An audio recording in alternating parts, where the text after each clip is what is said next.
And welcome, football fans, to the OSAA On Point Community Credit Union 4A football quarterfinals. We're coming to you live from the campus of Marshfield High School, the home of the #1 ranked Marshfield Pirates. The challenger for these Pirates are your 9th ranked Henley Hornets. Good evening. My name is Josh Eldridge. I'm joined tonight by Kevin Petrick and Nick Bradford running the live stream.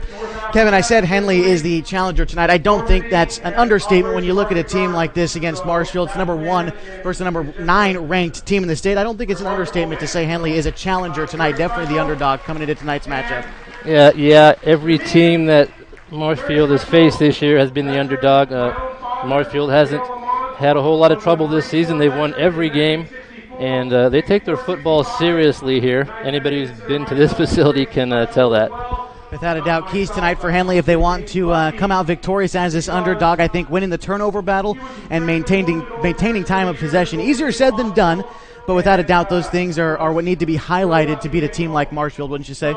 Yeah, the turnover battle is going to be key for sure. Marshfield's a team that forces a lot of turnovers, and so is Henley. Henley played a perfect game last week defensively as far as that goes. They had 4 takeaways. They didn't commit any turnovers, and they will need a game like that tonight to be successful. Kevin, look at Marshfield's quarterback, Dominic Montiel. 41 touchdowns this season, 2,700 passing yards. Ridiculous video game-like numbers. How do the Hornets go about stopping a guy like that? Well, they have to make some decisions. They're going to have to decide whether they want to try to pressure him and force him to throw quickly, or to drop a lot of defensive backs back and try to guard the receivers. One thing I noticed about this team is they are excellent with the run after the catch, and I think that that's going to be a key for Henley. You may be able to give up a few catches, but you can't miss those tackles and let them break free. It's a game where Henley has to be creative on the offensive side of the ball as well. Kevin, you and I talked about that a little bit off air. Coach Stork needs to show us a little bit of what he's got. Yeah, Henley's been great this year at showing some new schemes and some different plays in every game. So I would expect nothing different tonight. May need to be especially creative, maybe a bit aggressive, go for some 4th downs, try some tricks, do whatever you can to keep the ball away from the Marshfield offense. Looking forward to visiting with Coach Stork coming up as we continue the pregame show. You've got the OSAA On Point Community Credit Union football quarterfinals. The Marshfield Pirates taking on your Henley Hornets next on 104.3 and 960 Sports.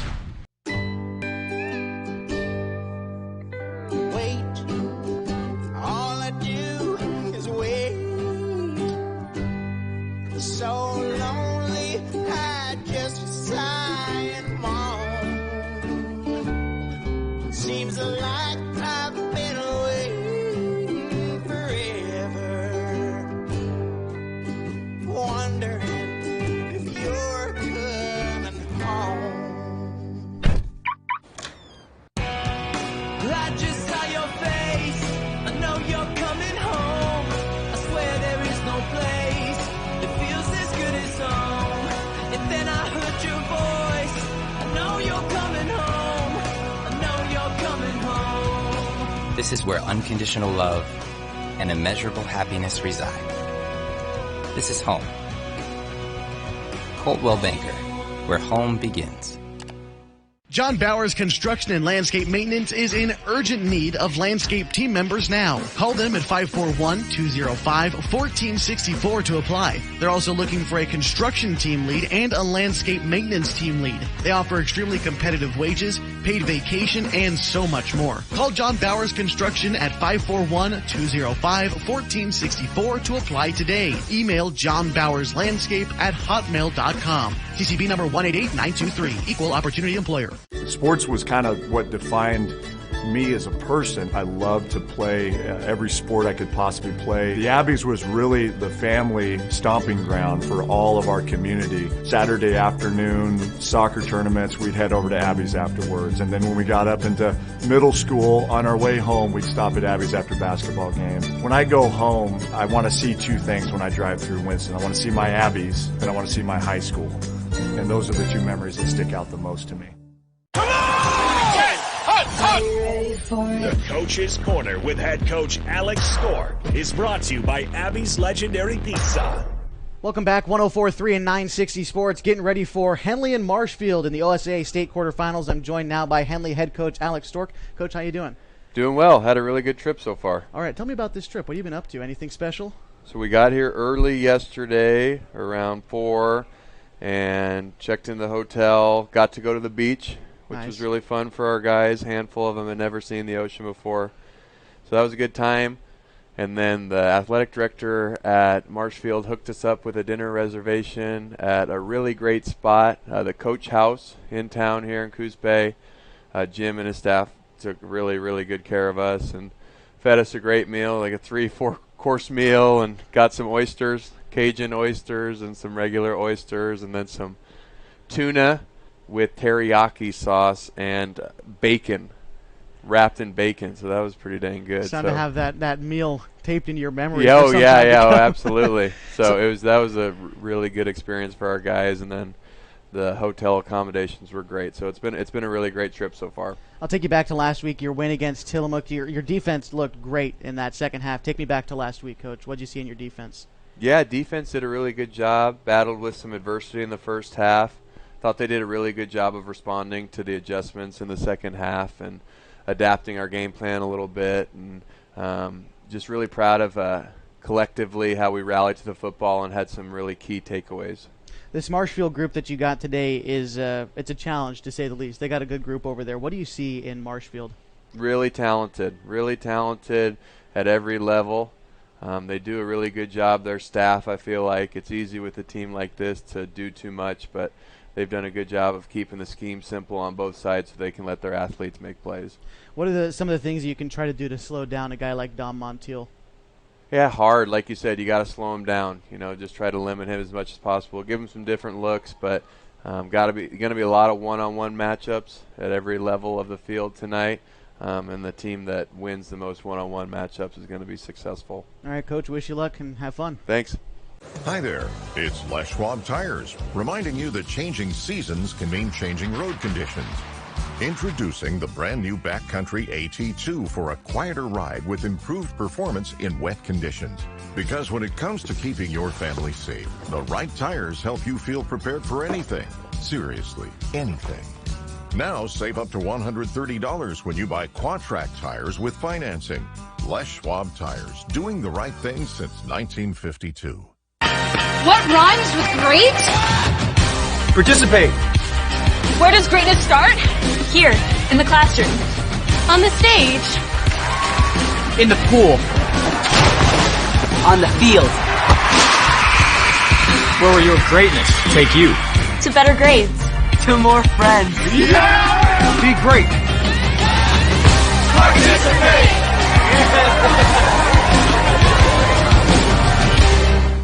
On Top Tree Services have one of the highest buckets in town. No job too small, no tree too tall. Operating since 2017, this crew's ready for your land clearing, tree removal, tree trimming, stump grinding, and fire prevention. On Top Tree Services offers same-day estimates. I can't mention this enough. If a tree falls on your house or vehicle, they offer a 24/7 emergency tree or limb removal. Give them a call today at 541-882-8707. On Top Tree Services, fast, easy, and reliable. CCB 216014. Sports was kind of what defined me as a person. I loved to play every sport I could possibly play. The Abbeys was really the family stomping ground for all of our community. Saturday afternoon, soccer tournaments, we'd head over to Abbeys afterwards. And then when we got up into middle school, on our way home, we'd stop at Abbeys after basketball games. When I go home, I want to see two things when I drive through Winston. I want to see my Abbeys, and I want to see my high school. And those are the two memories that stick out the most to me.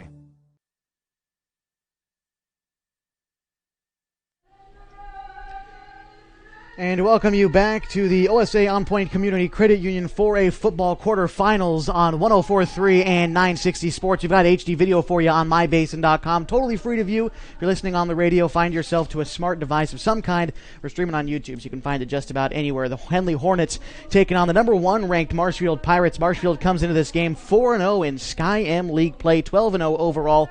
They've scored 464 points this season behind a guy, quarterback Dom Montiel, senior. Number 1 in the state in passing yards and touchdowns. He's got 2,700 passing yards, 41 passing touchdowns, 4 last week in Marshfield's victory over Madras. In the meantime, you look at a guy like Shaw Stork on Henley's side of the ball, 50% passing this season. He's tossed 12 touchdowns, a pair of interceptions, 900 yards on the ground, though, 10 yards per carry for Shaw, and 15 rushing touchdowns. So Henley's got a couple guys that can get it done as well. They finished second place in the Skyline Conference, 4-1 in league play, 8-1 in overall. And they finished the season ranked number 9 overall out of the Skyline Conference. One more Skyline Conference team still in the running for a state championship. Just take a quick look now at the brackets as of course, 9 versus 1 tonight, Henley and Marshfield going on. We've also got tomorrow afternoon at Beaverton High School. The Mazama Vikings are visiting number 4 Banks. We've also got LeGrand playing Estacada tonight, and also Marist is playing Cascade tonight. Kevin, that Marist and Cascade game looking like it's going to be a lot of fun across the way, but we'll keep you updated on those scores. But we're focused on this one. Kevin, what do you expect to see from these groups tonight? Well, we've seen Henley's defense play terrific all season long, and we're going to find out tonight just what they're made of. I think it would be a great goal if Henley could somehow jump out to a lead. I don't think Marshfield has played from behind at all this whole season, and if the Hornets could get a good start, I know that would make everybody on the opposite sideline happy over there. Well, we're definitely looking forward to it. We're going to take one more break, and then it is time for quarterfinals football. The Henley Hornets taking on the Marshfield Pirates on 104.3 and 960 Sports. Threads. There are many threads that run through our region. There are churches and schools and Little League teams that bring us together and bind us into communities. There are roads and cars. There are houses and jobs and businesses, all woven together to make the fabric of our communities. There are financial threads that are part of that tapestry as well. For over 80 years, it's been our pleasure to be headquartered here, providing financial services to generations of our friends and neighbors. From that first savings account, to retirement planning, and all of the cars and houses and groceries in between, we keep your money local, investing it back into our communities, adding more threads to the fabric to make our communities stronger. Pacific Crest Federal Credit Union. Find your path.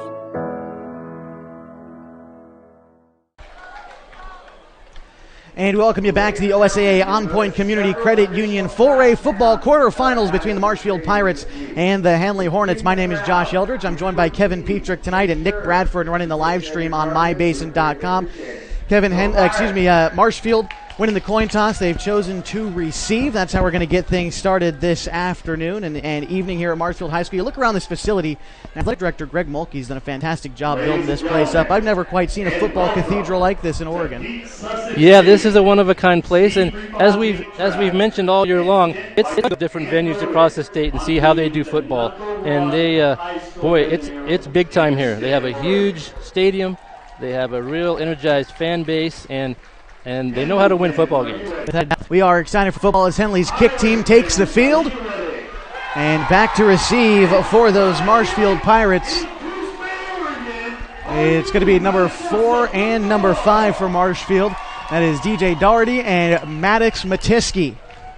Back to receive for the Marshfield Pirates. You got 12 minutes on the clock. The Henley Hornets tonight in their road whites with the navy helmets and yellow face mask, the navy sleeve and a navy stripe down the side of white pants. Tonight, Marshfield in all purple with yellow lettering and numbering on the back. Mateski takes the reception, brings it up past the 30, down not quite to the 35, although they might give it to him in forward progress. That's where Marshfield is going to start their possession about the 35-yard line as they are led out there by quarterback Dom Montiel.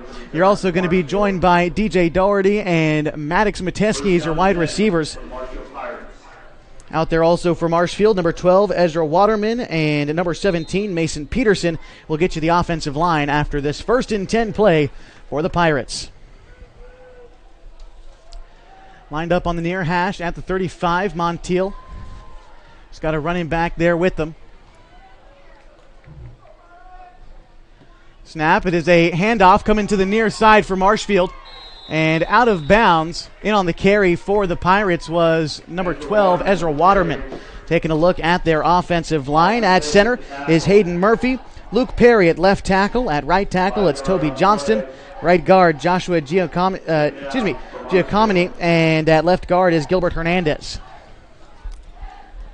It is about 2nd and 5 for the Pirates.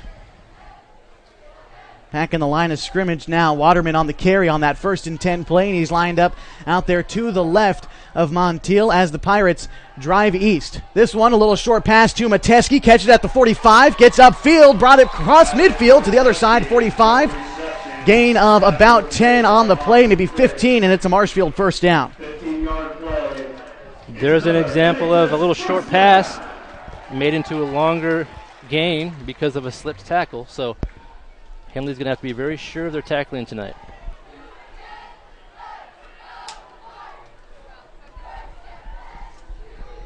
First and 10 from the Henley 45 as Marshfield driving east from left to right. They are moving downfield.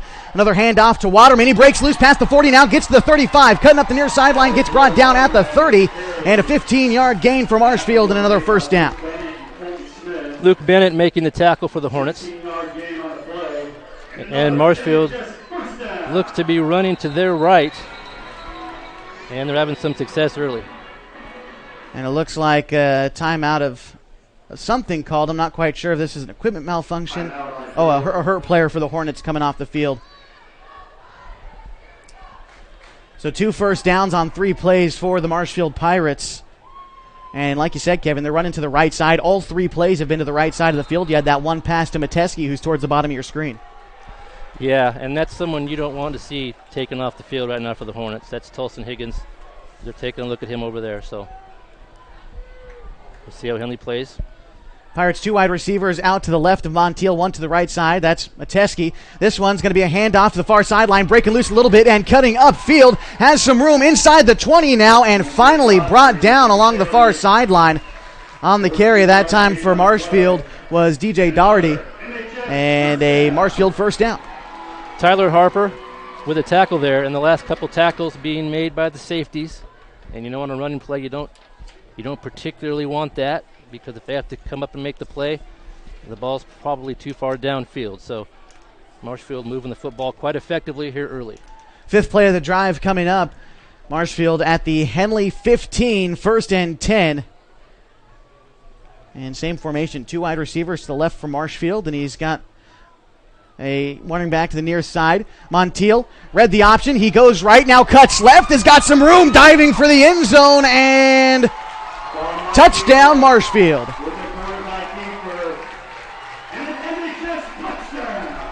It's a talented group out there for the Pirates. And that group of linemen that they have, very good group. And they gave Montiel time to scoot right to the corner of the end zone for the touchdown. Montiel from about 15 yards out, diving for the pylon and ends up getting out. And looks like they're getting set up to go for 2. Get themselves ahead early, and maybe they try to kick it as well. I believe that's what it is. Montiel out to hold, and Castillo to do the honors.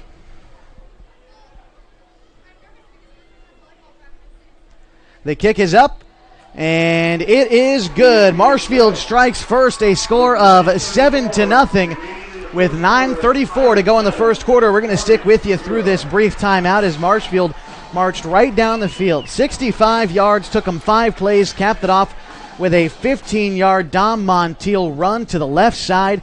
Kevin, they moved the ball to the right side of the field that whole time. Montiel tried to go right, it seemed like, on that play. Didn't see it, went left, touchdown. Yeah, it didn't take long, but we saw a little bit of everything that they do. They threw the ball a few times, they ran a few times, and they ran a quarterback keeper. So they're definitely a versatile squad. One thing we should mention, Tulson Higgins is back on the field, and that's a good sign for Henley. So they'll have him on this next series. I'd like to remind you that the OSAA is going digital with their hometown ticketing, the official ticketing partner of the OSAA. All tickets are first come, first served through the state championship finals via the OSAA website or the OSAA Live app. You can order your tickets in advance and present your digital ticket at the gate. It's convenient, paperless, and easy to use. Visit osaa.org/tickets. Well, Henley's going to get a chance to possess the football with 9.5 to go in the first quarter. Back to receive, as always, Luke Bennett and Tyler Harper. And Waiting to see what the call is down there on the field. I believe they're just waiting to set up the ball at about the 40. We should mention the weather because there's been some torrential rains around the state. Tillamook, where we were last week, they've had evacuations there. Citizens dealing with flooding. A lot of the roads have been closed due to landslides, and this has been an eventful season, and we're just fortunate to be playing again tonight. It's been crazy, but the weather right now is good. Just a little bit of a sprinkle down there on the artificial turf at Marshfield High as the kick is up on the ensuing kickoff. It's fielded at about the 10 by Colton Smith. He brings it up past the 20, gets the 25, the 30. He's up now to the 40. Finally brought down at about the 43-yard line.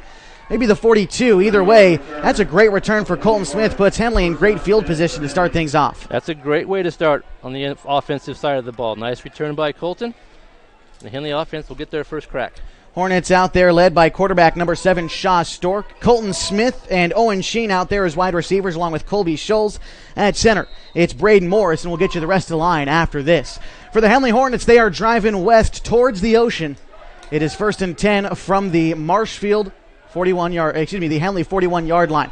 It's going to be a handoff to Tolson Higgins. He gets swallowed up right away, brought down for a big loss on the play. Might only go down as a loss for 2. It'll bring up 2nd and long.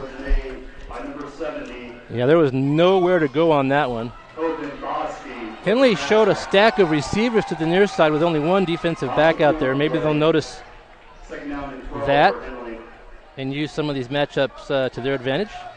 Same idea with Scholes, Sheen, and Smith to the near side. At right guard, it is going to be Nate Tappan. At left guard, it's Juan Manzo. And the 2 tackles, it's Emiliano Ortiz and Owen Northcutt.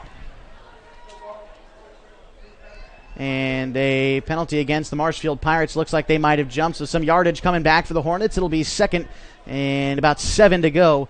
Still 8:50 to go in this first quarter. Marshfield leads 7-0. Hornets on their first possession. Trip set up to the near side with Sheen, Smith, and Scholes. And Austin Fitz, who is lonesome, out to the right side of Stork. This one is going to be another handoff to Tolson. Tries to bounce around that right side and gets back to the line of scrimmage. Brings up 3rd and 7. 3rd and long. We'll see what Henley is made of here in an adverse situation early on. 3rd down and about 7. 3rd down and 7 is Tolson Higgins brought down. He's got 900 rushing yards on the season, averaging about 9 yards per carry. This time has been held stout in the first couple of drives, or rather plays. Shaw Stork by himself in the backfield, drops back to pass, looks to the near side, and the pass is incomplete as it bounces to Luke Bennett, hits the turf, brings up 4th and 7. Henley's forced to give the ball away with 8 minutes to go in the first quarter. Yeah, it looked like Shaw didn't get a good grip on that one. I don't know if it's because of a wet football or what, but pass fell incomplete, and we'll see Owen Sheen to punt. And back to receive for the Pirates is Daughtry, and he is stationed at about the 25. I believe Metesky's back there with him.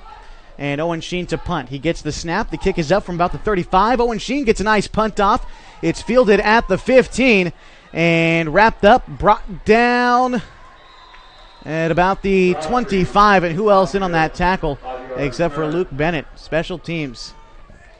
Luke and Chris Janney and Connor Sibian had the tackle on the earlier kickoff. So those three we can always count on for some good special teams play. 7:49 as Marshfield takes over at the 25.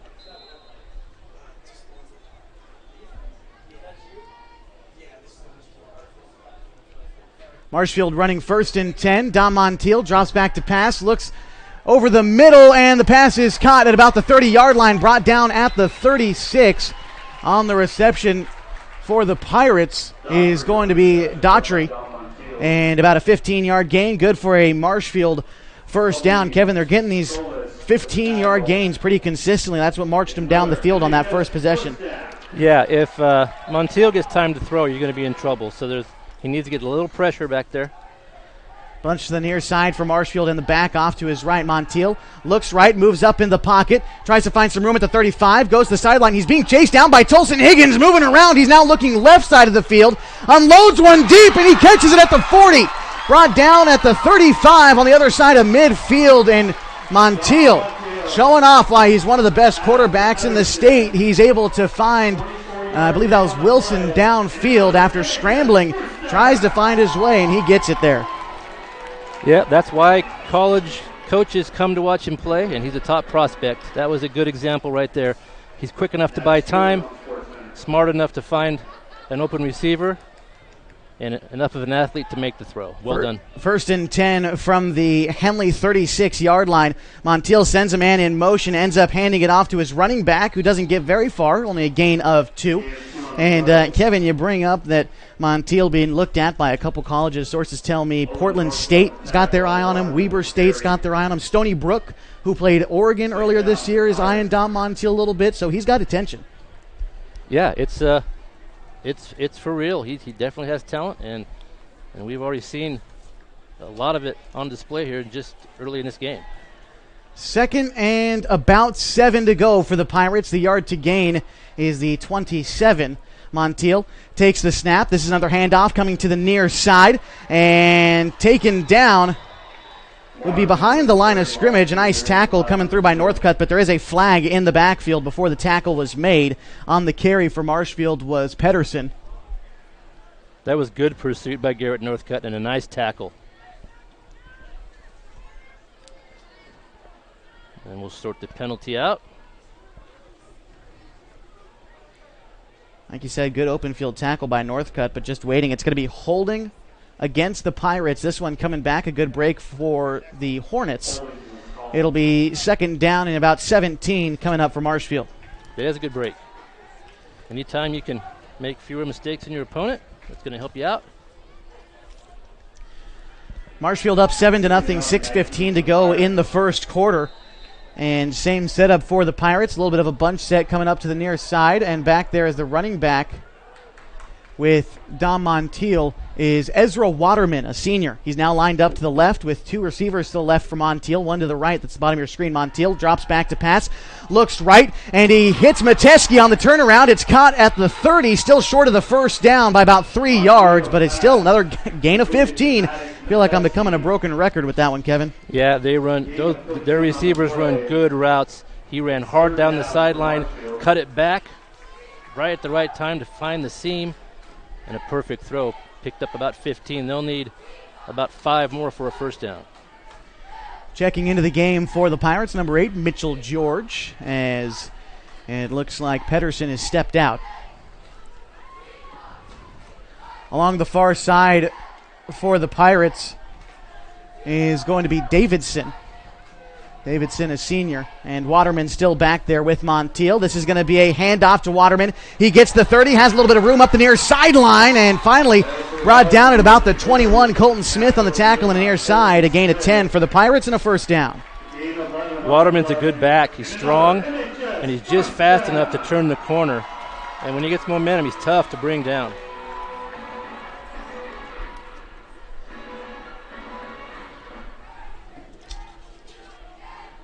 Waterman, to this point on the season, unfortunately don't have stats for him, but I got some stats for some of their wide receivers. Doherty, number 4, you see him out there. He's number 1 in the state in touchdowns with 17. 1st and 10 from the 21 for Marshfield. Dom Montiel moves up into the pocket. He's being chased, has to unload one close side. It's caught by Waterman at the 12. He brings it up to the 6 before being brought down. And a gain of about 13 on the play. It'll be 1st and goal for the Pirates. Sieben and Smith in on the stop to prevent the touchdown, but their Waterman showed you his ability to catch the football.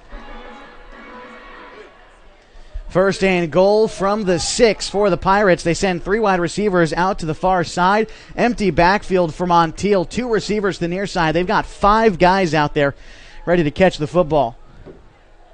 Montiel drops back to pass, looks right, tries to keep it himself, finds a little bit of room. He gets wrapped up and brought down at the 6. Colby Scholes reading that one. Also in on the tackle for the Henley Hornets is going to be Owen Northcutt. It's a nice play by Colby to be aggressive and come up there. On the run plays, Henley's done a pretty nice job of stringing the play side to side, so that's one positive for the Hornets. Marshfield hasn't been quite as effective running the football. I also like that one, stopping Montiel from even being able to throw the football. Scholes got in there with the sack. Yes. Waterman back out there. He's off the left of Montiel as he's got 3 receivers out there this time and a tight end stationed right behind the right tackle.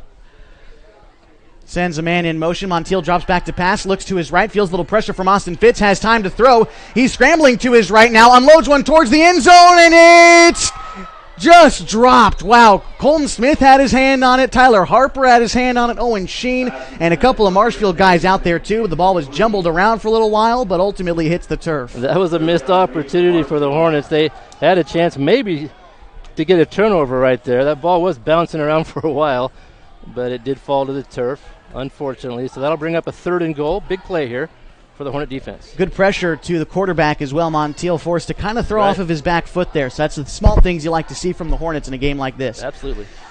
3rd and 8. 3rd and goal, rather, from the 8, I should say, as it's bunch set to the right side as Montiel drops back to pass. Throws over the middle, a bullet, and it is, well, it's moot point. Anyway, there's a flag in the backfield.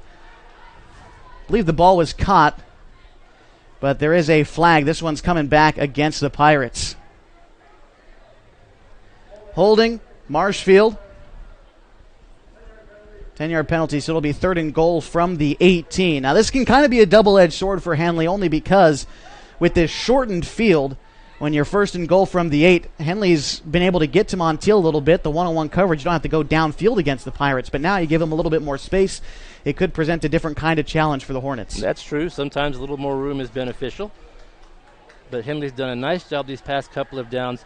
Those linemen that are rushing for the Hornets, they're doing a nice job of keeping their feet moving. They're not getting discouraged. The offensive line for Marshfield's excellent. They are fantastic blockers. Henley's staying with it, forcing a couple holds. And they need to do that again. It'll be 3rd and goal from the 18-yard line. Don Montiel with a little bit of a reverse. Now coming to the near side. He's got room up to the 10. Now cutting back is, I believe that was Doherty, in for the Marshfield touchdown on a reverse sweep. Doherty had some room, and he punched it in. That was a really nice run. He looked to be headed toward the sideline and made a quick cut back to the middle of the field and was able to get to the end zone. That was a nice run.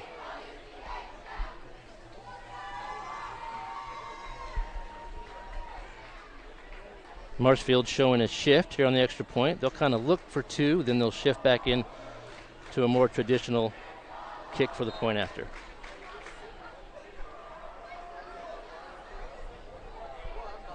.308 to go in the first quarter. Marshfield to kick the point after. Kick is held by Montiel. It is up, and it is good. The Pirates lead 14-0 with 3:08 to go in the first quarter. We're going to take a break. When we come back, the Pirates up over the Henley Hornets in the OSA On Point Community Credit Union football quarterfinal. Hi there, it's Les Schwab Tires, reminding you that changing seasons can mean changing road conditions. Introducing the brand new Backcountry AT2 for a quieter ride with improved performance in wet conditions. Because when it comes to keeping your family safe, the right tires help you feel prepared for anything. Seriously, anything. Now save up to $130 when you buy Quad-Track tires with financing. Les Schwab Tires, doing the right thing since 1952.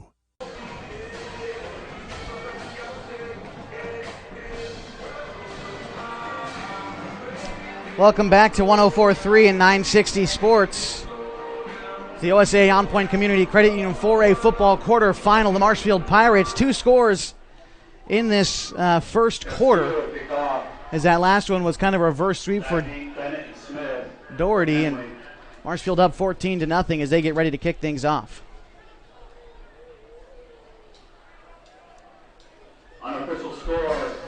Coach Stork was telling me before the game that this group of kids is a smart group. They know what they're up against, so they'll just keep charging here. Kick off to Colton Smith, fields it at the 5, up past the 10, now trying to cut to the other side of the field, gets the 15, and that's where he's wrapped up and brought down to the 17.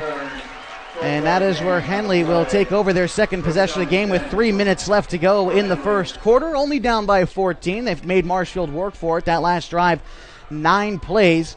They went 75 yards in about 4.5 minutes. We've seen Henley do this before. Sometimes they start a little rough. We'll see if they make some adjustments and can pick up a few first downs here. First and 10 from the 17. Colby Scholes goes from the left to the right side. As a matter of fact, he's going to trot right on off the field. Too many guys out there. Double back set for the Hornets, Northcutt and Higgins. This one going to be a handoff to Higgins. Tries to get around to the outside, but he is wrapped up. A big loss on the play of, well, about 6 yards. And brings up second and long. I think Marshfield knows about Tulsa Higgins. They seem to have his number every time he carries the ball. They may even have a spy on him, or he's definitely being marked back there. So it's going to be tough for that line to break some holes open for him. Garrett Northcutt also back there. Henley trying to switch things up. Is it 2nd and 15 is the measurement. Shaw Stork drops back to pass. Looks to his right side. Tries to air it out. The pass is intercepted.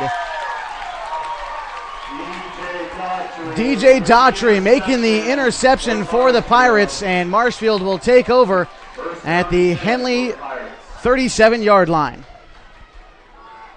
Stork was trying to find Owen Sheen on the far sideline, and Shaw's been really good at putting the ball up high, and that one just wasn't high enough for Owen to compete for it, and Daughtry made the interception.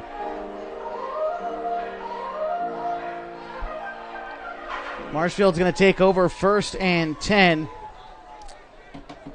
at the 37-yard line. 2:20 to go in the first, a game in which they lead 14-0.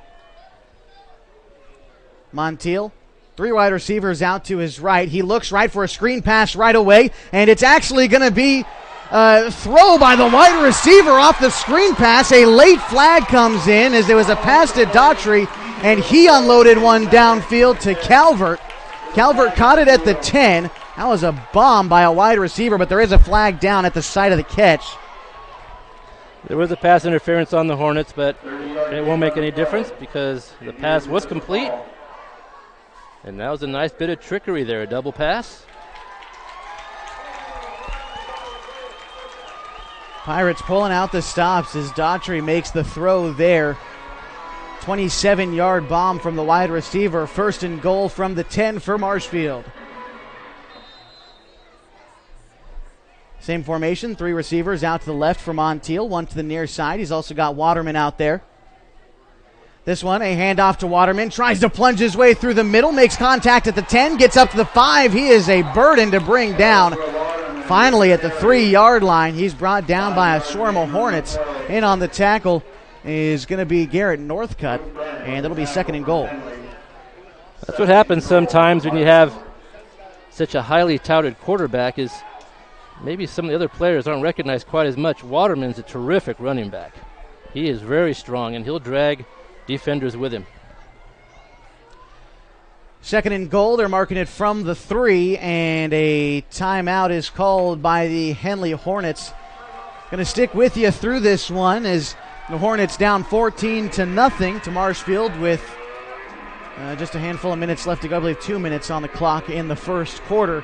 Marshfield, they're pulling out the stops, Kevin. They're doing what we'd hoped Henley would do. A little bit of trickery coming out of the playbook. Those are things you have to do to get ahead against Marshfield, but they're pulling out the stops too. No, they have skilled people, and if the coaches can be creative and draw up plays, and they're going to execute those plays, and that's what Marshfield has done so far. This is a big couple downs here for Henley. If they can somehow keep them out of the end zone of a touchdown, maybe give up just 3 or 0, I think that'd be a big win for the Hornets. So I'm sure they're scheming right now.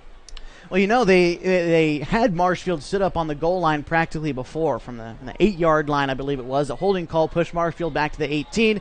They get that reverse sweep in there.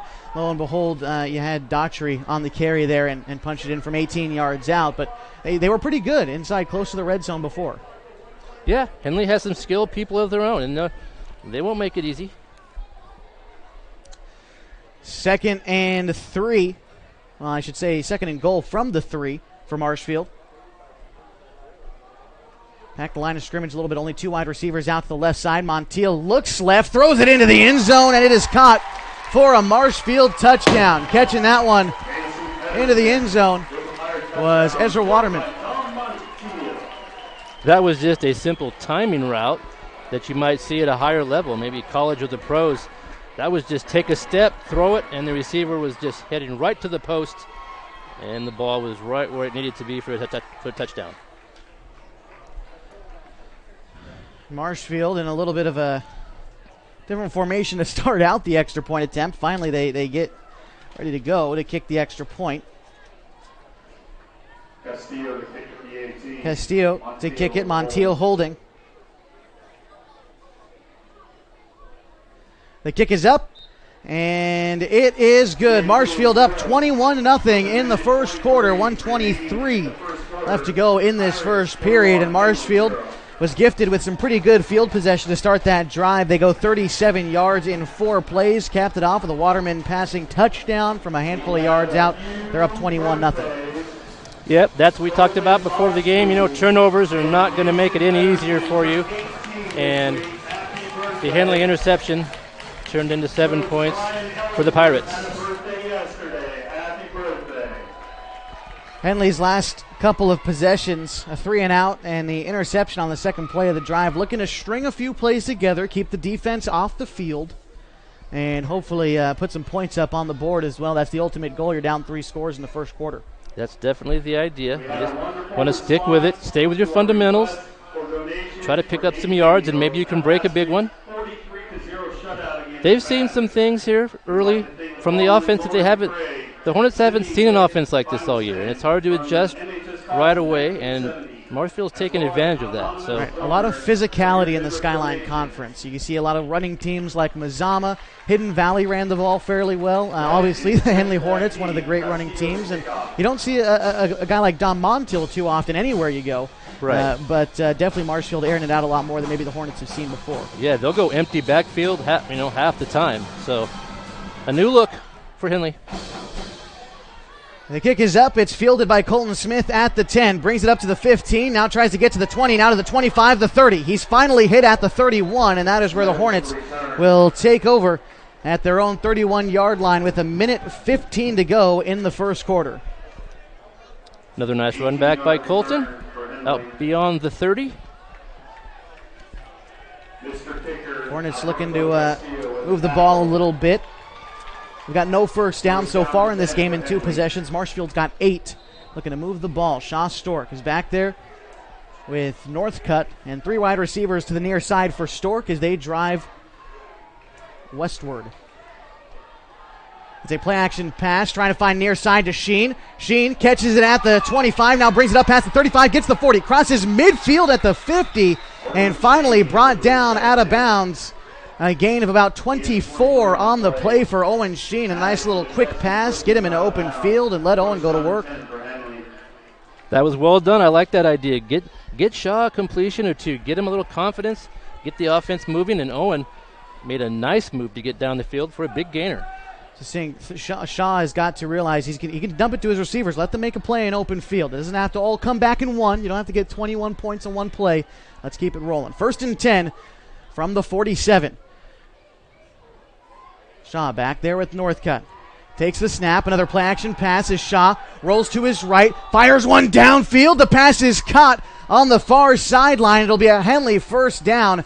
And making that catch for the Hornets, who else but Colton Smith? He's done it all season long. You know what? That was a nice route by Colton right there. We talked about the receiving core of Marshfield. Colton knows how to run a route. Ran a nice out route. Sold it inside. Moved to the sideline, and Shaw put the ball right on the money. Another big gain for the Hornets. Inside a minute now in the first quarter, Hornets trailing 21-0, but they are moving the football on this drive. A pair of plays, both going positive, and a pair of first downs. It'll be 1st and 10 from the Marshfield 34. Stork back there with Northcutt. Comes, he's going to keep it, rolls to his left, finds a little bit of room, gets inside the 30, brought down at the 30. And it'll go down as a gain of 5 for Shaw Stork, and he can still run the football too. That's his first attempt of the game, coming with 20 seconds to go in the first quarter. That play's worked all year. Shaw's a terrific runner, and I like that call as well. It's a nice 4-yard gain for Henley on first down. Shaw so far on the season, 900 rushing yards, about 10 yards per carry. He's got 15 rushing touchdowns. It looks like the teams are ready to head to the sidelines as we end the first quarter. The Marshfield Pirates up 21-0, but the Henley Hornets are driving. You've got the Osaa On Point Community Credit Union 4A football quarterfinal between the Pirates and the Hornets on 104.3 and 60 Sports.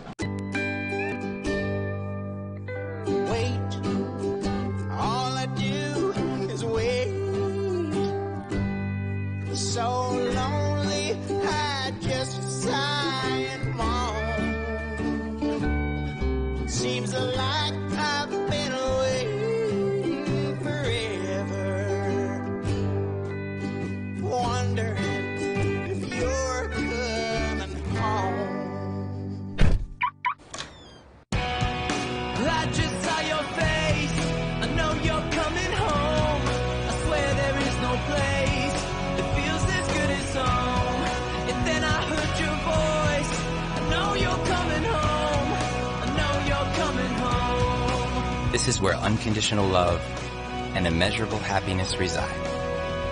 This is home. Coldwell Banker, where home begins. And welcome you back to the OSA On Point Community Credit Union 4A football quarterfinal. 2nd and 5 for Henley as we jump right back into the action. This one's going to be a handoff to Northcutt. Dives forward, gets a little bit of room, and a nice gain of about 3. Brings up 3rd and short for the Hornets. My name is Josh Eldridge, joined by Kevin Petrick tonight. So glad that you're with us for this quarterfinal matchup. The Marshfield Pirates lead 21-0 as we're just getting started with the second quarter. With the Hornets, they've put together a drive here. This is their 5th play of the drive coming up. Most plays that they've ran in a drive all game, trying to punch in points and trim the lead a little bit. This offense is starting to find its footing, Kevin. Yeah, big 3rd down here. They're moving the ball really well this last drive. 3rd and 3. The yard to gain is the 35. This one's a keeper for Stork. He's going to run to the near side and gets the first down and then some. He's inside the 20. Finally brought down at the 15. And a gain of 9 on the play for Shaw, and a Henley first down. Good run by Stork. He wasn't in too much of a hurry to cut up field. He took his time. He was just patient enough to wait for a hole and then get enough yards for the first down. Good carry. All season for Shaw, he stays behind his blockers, and he did it there too. He's very good at finding just the right time to move upfield. 1st and 10 from the 15. The Hornets driving downfield into Marshfield territory. 3 wide receivers in a bunch set out to the far side. And Owen Sheen to the near side. Shaw Stork in an empty backfield. Stork takes the snap, looks quickly to his left, finds Colton Smith. He gets up to the 10, and a solid gain on the play, finally dragged out of bounds. Gain of about 10 for Colton Smith, and a nice quick pass. We saw him hit Sheen with that earlier, and this time hits it with Colton Smith. Impressive there.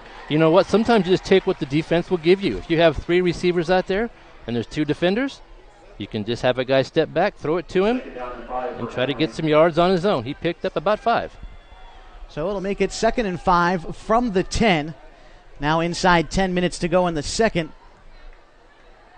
3 receivers to the near side for Stork. That's off to his right. He's got 1 to his left. As Stork takes the snap, he's rolling to his right, tries to find a little bit of room, and he is running backwards. He's hit at the 25, stays up, and Shaw backed all the way up to the 35. Losing a lot of yardage on that play. Stork tried to keep the play alive. They're going to say he's down at the 29, so not going to be as big of a loss as we thought, but still, it'll be 3rd and forever. Bauska and Waterman for Marshfield with a nice defensive play. They just pinned Shaw, and he just couldn't get out of that tackle as hard as he tried. So big loss here, 3rd and a lot. 3rd and 24. Snapping it from the 30. The yard to gain is the 6. Stork drops back to pass, looks left, tries to find Owen Sheen, and it's picked off at the 10. Bringing it up now to the 15, to the 20. Gets the 25, 30. Up now past midfield and going to the 43-yard line. Interception for Marshfield, and I couldn't quite see who grabbed that one. I believe, though, it was Mitchell George. Well, the reason that ball was picked off because it was thrown short, and it's because Shaw was hit as he threw the ball, and he had the wherewithal. He made that tackle. So he got knocked on his back, got up, sprinted over there, and made the tackle to save the touchdown. So good effort by Shaw. Just a tough break on the pass.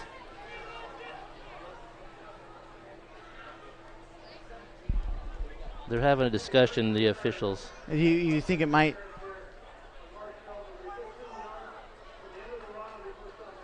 So first down Marshfield, but the penalty goes against Marshfield. Is that what I'm getting? So they'll have to back it up a little bit, but it'll still be Marshfield football. That's it. So they're bringing it to the Marshfield 42-yard line. So about a 10-yard penalty coming through as the Pirates take over with 8:52 to go in the second quarter. They're already up 21-0. Pirates have moved the ball well. Henley's defense has had their moments, specifically in the red zone, trying to stop Marshfield from getting to the red zone here. It'll be 1st and 10 from the Pirate 42. Montiel back there. He's got 3 receivers out to his right and Waterman to his right as well. It's going to be a keeper for Montiel. He feels pressure, goes right now, spins left, coming back to the 40, and he's wrapped up and hit before getting back to the line of scrimmage. And on the tackle, Colby Scholes. Yeah, Colby did a good job. There was good pressure, too, from the Henley line. And that caused some problems back in the backfield, and then Colby able to come up and make the tackle. So a good defensive play for the Hornets. Loss of maybe 1 on the play brings up 2nd and 11. They're going to say 2nd and 10 officially. So not too much of a loss, but good job of Henley to get into the backfield. 2nd down and 10. They make Montiel run around a little bit, make him uncomfortable. 2 receivers to either side for Montiel, and Waterman to his right. Dom drops back to pass, looks to his left, finds a receiver over the middle. The pass is caught by Davidson, and a gain of 13, and a Marshfield first down. Marshfield's very good at knowing where the holes are in the defense and then making that run in the timing so that the quarterback can get the ball to him. That was right in the seam in the middle of the field, just a perfect throw. 1st and 10 now from the Henley 45. As Montiel gets a signal from his coaching staff. Marshfield in their 38th playoff appearance all time, 4 state championships. First time in the playoffs since 2017. This is going to be a handoff up the middle to Waterman, and he is brought down after a gain of 8. And apologies, I didn't mean first playoff appearance since 2017. Marshfield has made every playoff since 2017 after a string of a few years missing it. And this year, number 1 in the state, trying to make it back to the state championships for the first time since 1992. 2nd and 3 for Don Montiel and his Marshfield Pirates.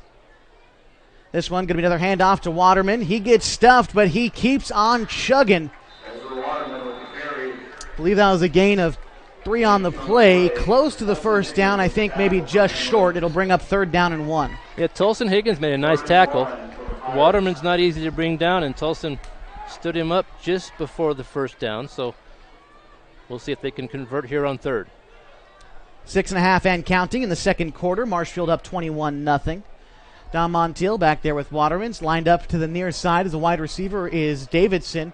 Montiel drops back to pass and completes it to the near side. Pass is completed by Daughtry and a first down for the Pirates. Yeah, Henley did that last drive and Marshfield did it right there. The defensive back playing a little too deep, and if the quarterback can look over there and just make a quick toss, you can get a quick gain, and that's what they did. Daughtry lined up to the near side with a pair of other wide receivers for Marshfield and one out to the right. Montiel looks right on the slant pattern and finds his man, catches it at the 20, finally brought down at about the 12, and another gain of 15 for the Pirates. Yeah, that slant's working nicely. The outside receiver is able to get inside the defensive back, and once that happens, if that ball is thrown in the right space, there's just no way to defend that. So they're picking up about 15 every time on that slant. Colton Smith on that assignment with Daughtry, and he's making the open field tackles. He's not letting them get too much room after the catch. That is a tough thing to defend. 1st and 10 from the 10. From the 12 as Montiel takes the snap, looks over the middle, finds his man in the end zone, and a Marshfield touchdown. Mateski on the catch, and his first touchdown of the game puts Marshfield ahead at 27-0. Mateski just released right down the middle of the field, and Montiel put the football right over his far shoulder in the back of the end zone. Easy grab. Their offense, it is tough to stop. Well, it's easy to see why they've beat teams by a margin of about 40 points all season. Last week in the first round of the playoffs, beat Madras 43-0. Still a lot of football to go. The extra point is up, and it is good. A score of 28-0 with 5:45 to go in the second quarter. The Marshfield Pirates up on the Henley Hornets still in the first half. You've got the OSA On Point Community Credit Union 4A football quarterfinal on 104.3 and 960s. John Bowers Construction and Landscape Maintenance is in urgent need of landscape team members now. Call them at 541-205-1464 to apply. They're also looking for a construction team lead and a landscape maintenance team lead. They offer extremely competitive wages, paid vacation, and so much more. Call John Bowers Construction at 541-205-1464 to apply today. Email johnbowerslandscape@hotmail.com. CCB number 188923. Equal Opportunity Employer. And we welcome you back to 104.3 960 Sports, the site of the OSA On Point Community and 4A football quarterfinals between the Marshfield Pirates and the Henley Hornets. Marshfield up 28-0 right now with 5:45 to go in the second quarter. That last drive, 6 plays, 3 minutes, going 58 yards, capped it off with a Metesky-Montiel touchdown connection. Montiel already 3 touchdown passes on the day. That boosts his total to 44 touchdowns on the season. He came into tonight with 2,700 passing yards, and he is boosting those numbers in the state playoffs. Yeah, they pretty much had their way offensively for sure. Hornets, though, put together a solid drive that last time. There was one killer, and that was the Shaw Stork sack. Exactly. They had one unfortunate play. Other than that, it was a great drive for sure. Kickoff is up, and it's fielded by Colton Smith at the 5, up past the 10, now to the 15. He's hit, tries to cut across the other way, and brought down past the 20, down at the 22, and that is where Henley will start their drive with 5:39 to go in the second quarter.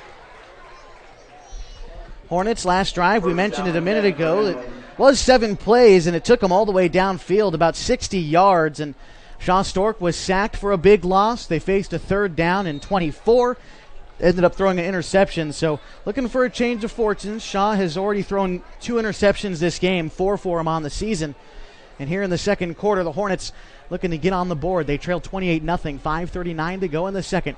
1st and 10 for Henley from the 22. This is going to be a handoff to Northcutt.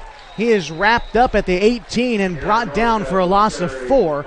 Make that 2nd down for the Hornets.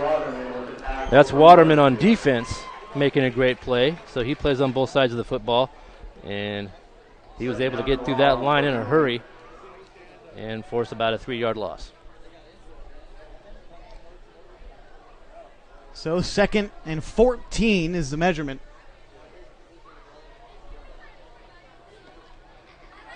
Shaw Stork, 2 backs there, and 2 receivers lined up to the near side, Smith and Sheen.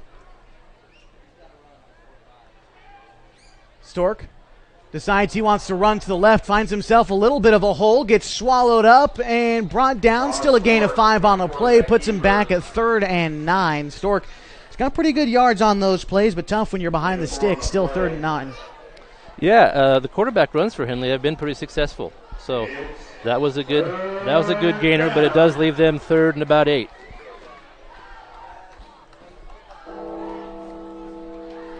You can tell they got the sound system involved here, Kevin. This is a nice facility.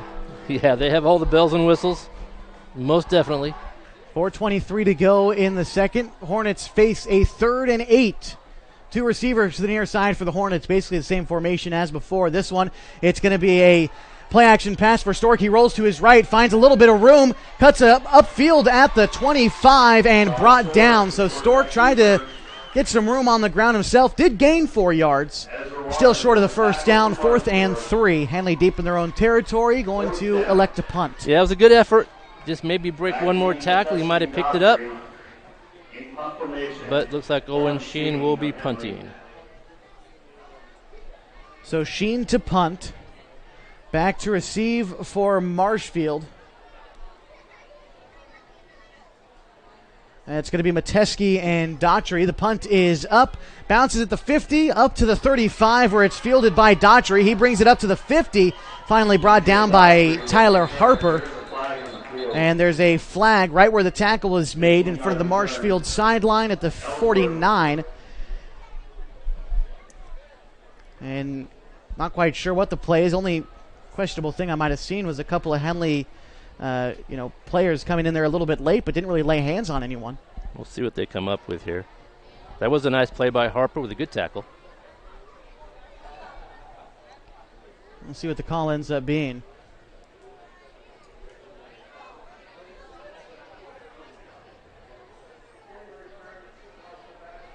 Block in the back against Marshfield, so this one will be coming back.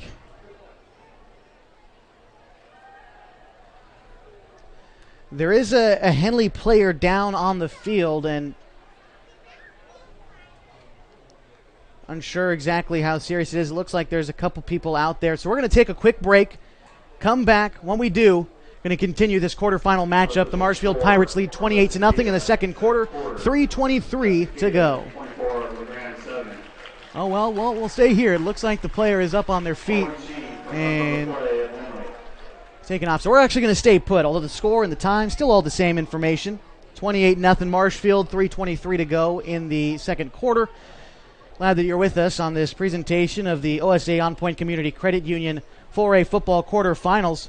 It's also brought to you by Pacific Office Automation. For over 40 years, Pacific Office Automation has remained locally owned and operated, supporting the community and people and places that matter. That's why they are still the official sponsor of the OSAA playoffs, the Pacific Office Automation. 1st and 10 as Marshfield toes the football. They are taking it from the 41-yard line in their own territory. Dom Montiel hands it off to Waterman, who comes up the near side, gets the 45, has some room to the 50 before being brought down out of bounds. A gain of 8 on the play for Waterman. You know, as good as Marshfield is on both sides of the football, to me, I'm just most impressed with their offensive line. Their offensive line is just terrific. They get down the field, they lead block, they make big holes for the backs, and they're excellent pass blockers as well. Montiel drops back to pass on a 2nd and 8, looks over the middle. The pass is broken up by Tulson Higgins. And Kevin, you mentioned some of these guys up front for Marshfield. I'll see their offensive line one more time. At center, it is Hayden Murphy. At either tackle position on the left side, it's Luke Perry and Toby Johnston. At right guard, it's Joshua Giacomini. And at left guard, it is Gilbert Hernandez. These guys really doing a lot of work up front for the Pirates. Yeah, they're very good. And Tulson Higgins on the coverage on that last pass, and that's one of the first times we've seen some anticipation. He kind of jumped that route, and that's what you want. That's what you want to see, and he broke up the pass there. 3rd and 4 for the Pirates. Montiel drops back to pass, looks to his right, now finds some room to his left, trying to move up in the pocket, but feels pressure from Austin Fitz. That pass completed to Waterman along the near sideline, and a first down, but a late flag, and 2 flags. One about midfield at the big M, and then one right in front of the Henley sideline. Looked like they were both thrown about the same time, but very far from each other, so we'll see what the play is. Illegal man downfield for Marshfield. And so this one going to end up coming back. It looks like only one flag is going to count, as the other official looks to be picking it up. Yeah, I think they both saw the same thing. Gotcha. So that is the call. Illegal man downfield forces the Pirates back to about a 3rd and 8. And again, that's one of those things, Kevin, where Henley's defenders have been able to pressure Montiel fairly well, but he operates so well under pressure, and you still have to force him to make a play. Right, he's so quick.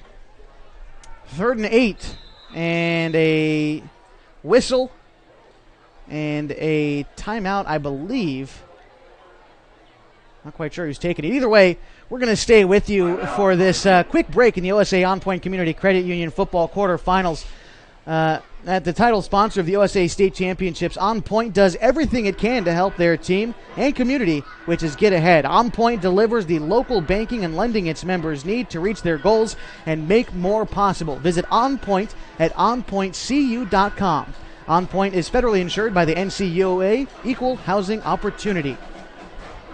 And with 2:53 to go in this half, the first half, Marshfield up 28-0.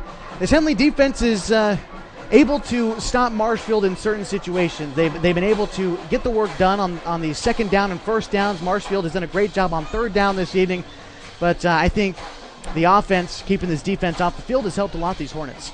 Yeah, this is a good chance for Henley to stop a drive here.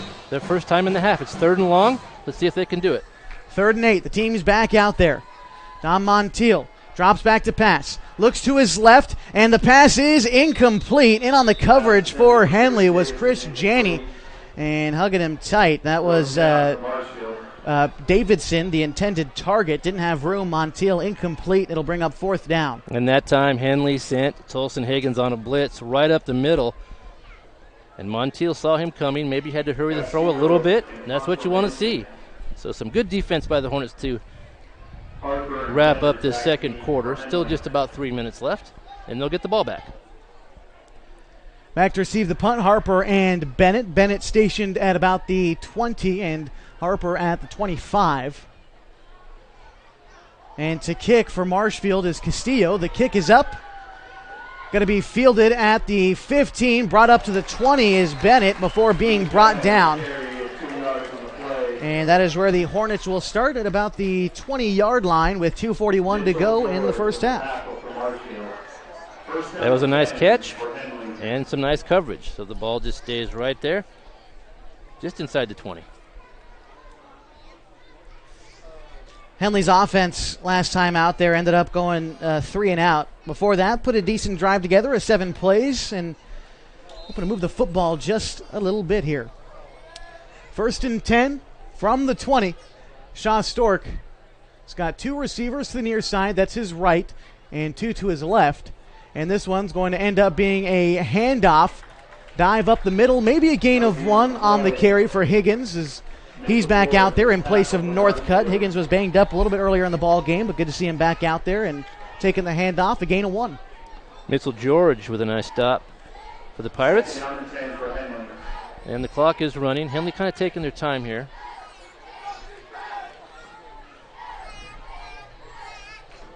Second down and 9 for the Hornets. Same formation for Henley. Stork drops back, has to roll to his left, tries to find some room, dumps it over the middle. The pass complete along the far sideline. And that'll be a first down for the Hornets, and Colton Smith on the catch. He is so good on those sidelines. I know we say that every week, but he and Stork have a real chemistry on that route. He can find him on the outside for a nice gain. 1st and 10 for the Hornets from the 32. Stork drops back to pass, looks along that sideline again, finds Colton Smith, who runs along the sideline, and a gain of about 2 on that play, as it looks like he stepped out of bounds maybe before he wanted to, though still a good gain, positive yardage, 2nd down. That was Austin out there. That was Austin Fitz on that particular grab. And right. If he wouldn't have drug his foot out of bounds, he might have got a few more. But another good completion. Fitz getting some action in this quarterfinal. Fitz on the season, 300 receiving yards and 3 touchdowns, his first catch of the game. It'll bring up 3rd and 6. Stork drops back to pass, looks to his left, feels some pressure, now tries to move up into the pocket, finds a little bit of room coming up the right side. He's finally hit. The ball comes loose, and it's picked up by Marshfield.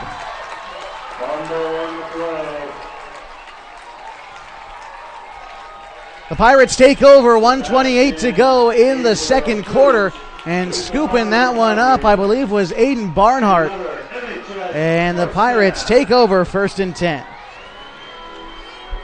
Marshfield has been on the plus side of the turnovers all season. They're very good at taking the ball away, and that was just a good strip right there.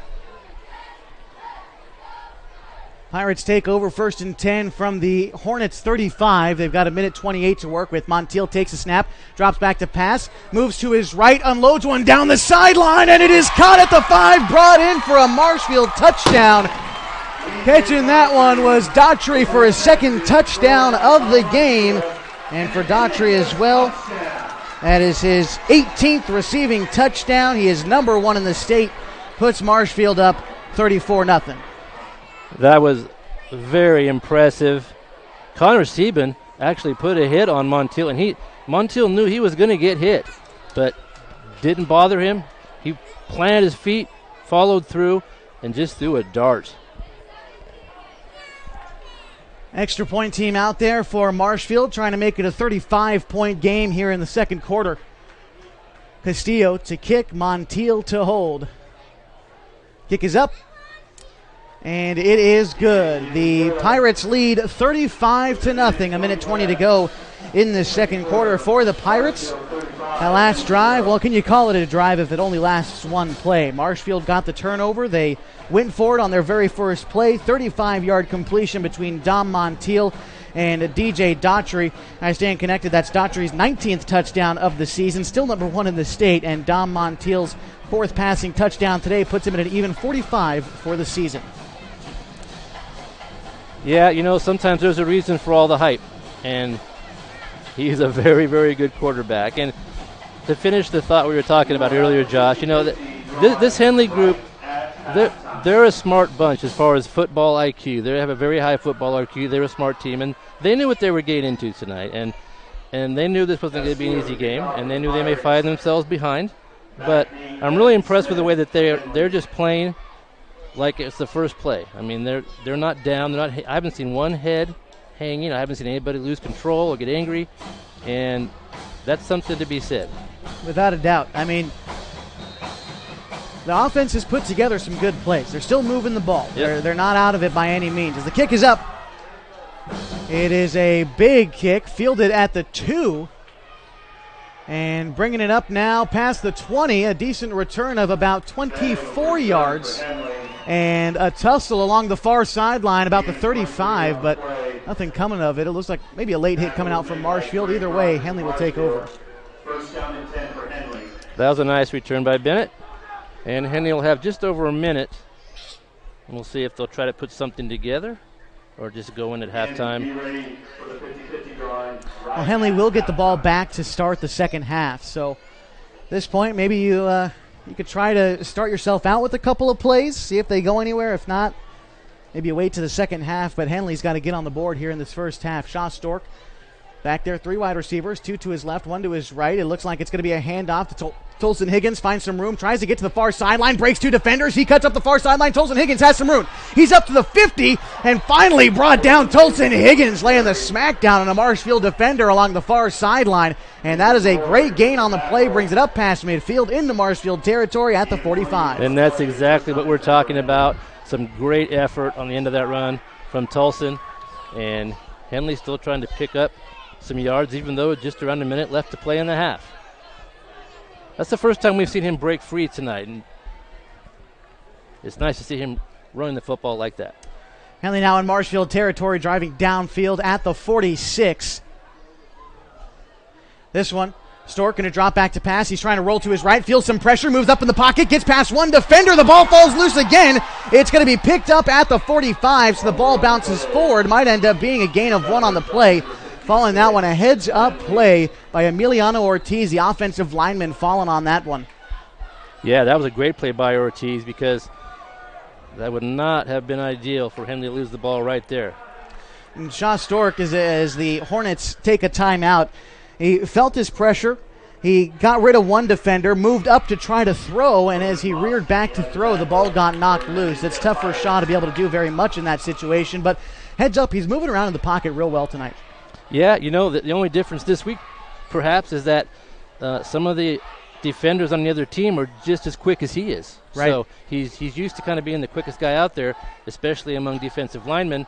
But tonight they're able to pursue him and catch him. So he's got to be especially careful with the football when they're coming from behind like that.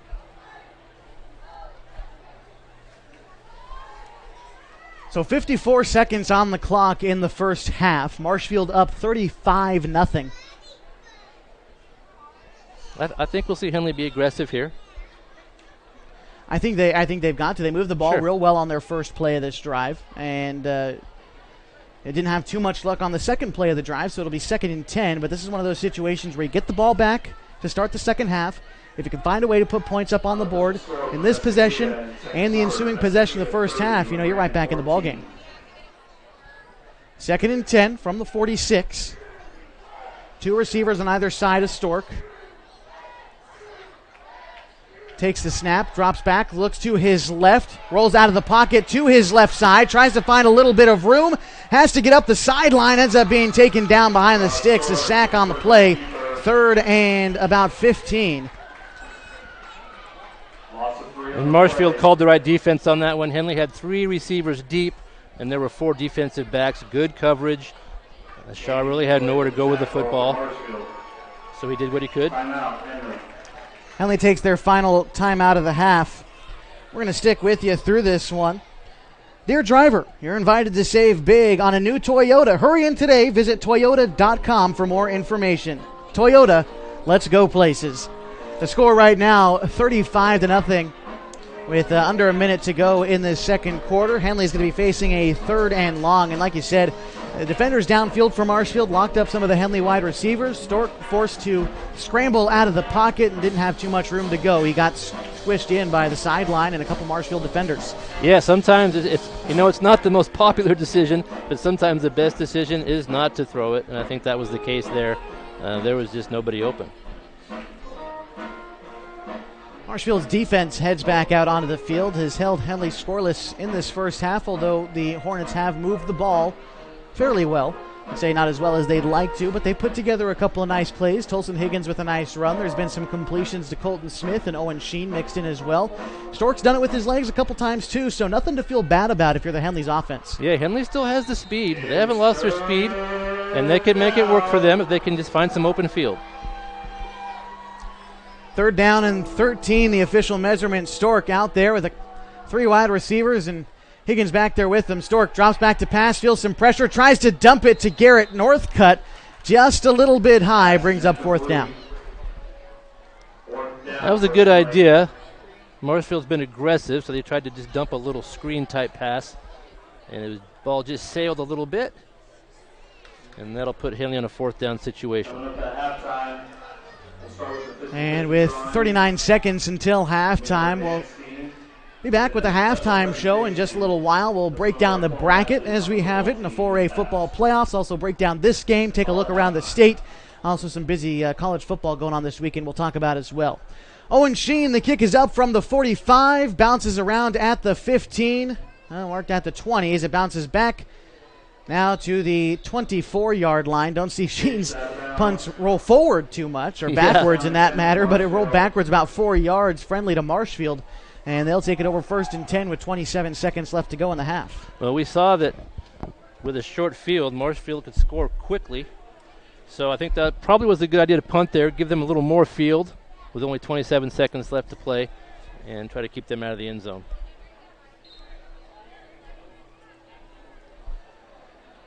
So the Pirates come out with Waterman in the backfield, 3 wide receivers to the right of Montiel. One to his left towards the bottom of your screen. Montiel drops back to pass. Looks over the middle, corks one, and it is complete along the Henley sideline at about the, is it incomplete? It isn't. Okay. That was incomplete. Colton Smith did a nice job of running with his back to the quarterback and then turning his head at the right time, saw the ball, and was able to just dash the ball out of there at the last minute. That was some good defense by Colton. Kevin, they got us up in these boxes. It can be kind of hard to see from this far away. They've got such a nice, track in the way as well. We're separated a little bit from the action, not like Tillamook last week. Yeah, right. Yeah, we're a little bit further than we were last week for sure. 2nd and 10 for the Pirates. Montiel drops back to pass once more, moves to the left in the pocket, tries to unload one down the left sideline and finds Doherty at the 30, although it falls incomplete. And it'll bring up 3rd down. That was interesting. Montiel actually looked down the field at his receiver and pointed his arm like go, go, go, and that's what he did, and he was open. The ball just a little short, but some pretty good communication between a quarterback and his receiver on that one. Montiel, a very highly touted prospect for sure. It looks like they're going to take a knee with 12 seconds to go in this half. So that will bring us to halftime, 35-0. The Marshfield Pirates leading in the first half of the OSA On Point Community Credit Union 4A football quarterfinals. We'll have the halftime show and second half action next on 104.3 and 960 Sports.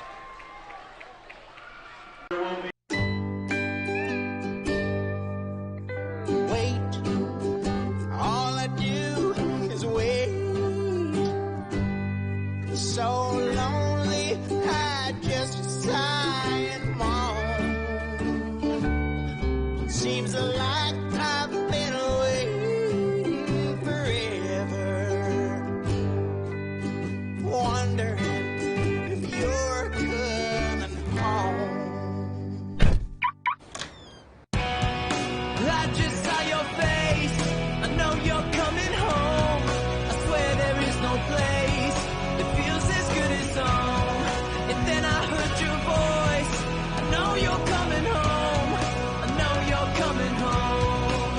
is where unconditional love and immeasurable happiness reside.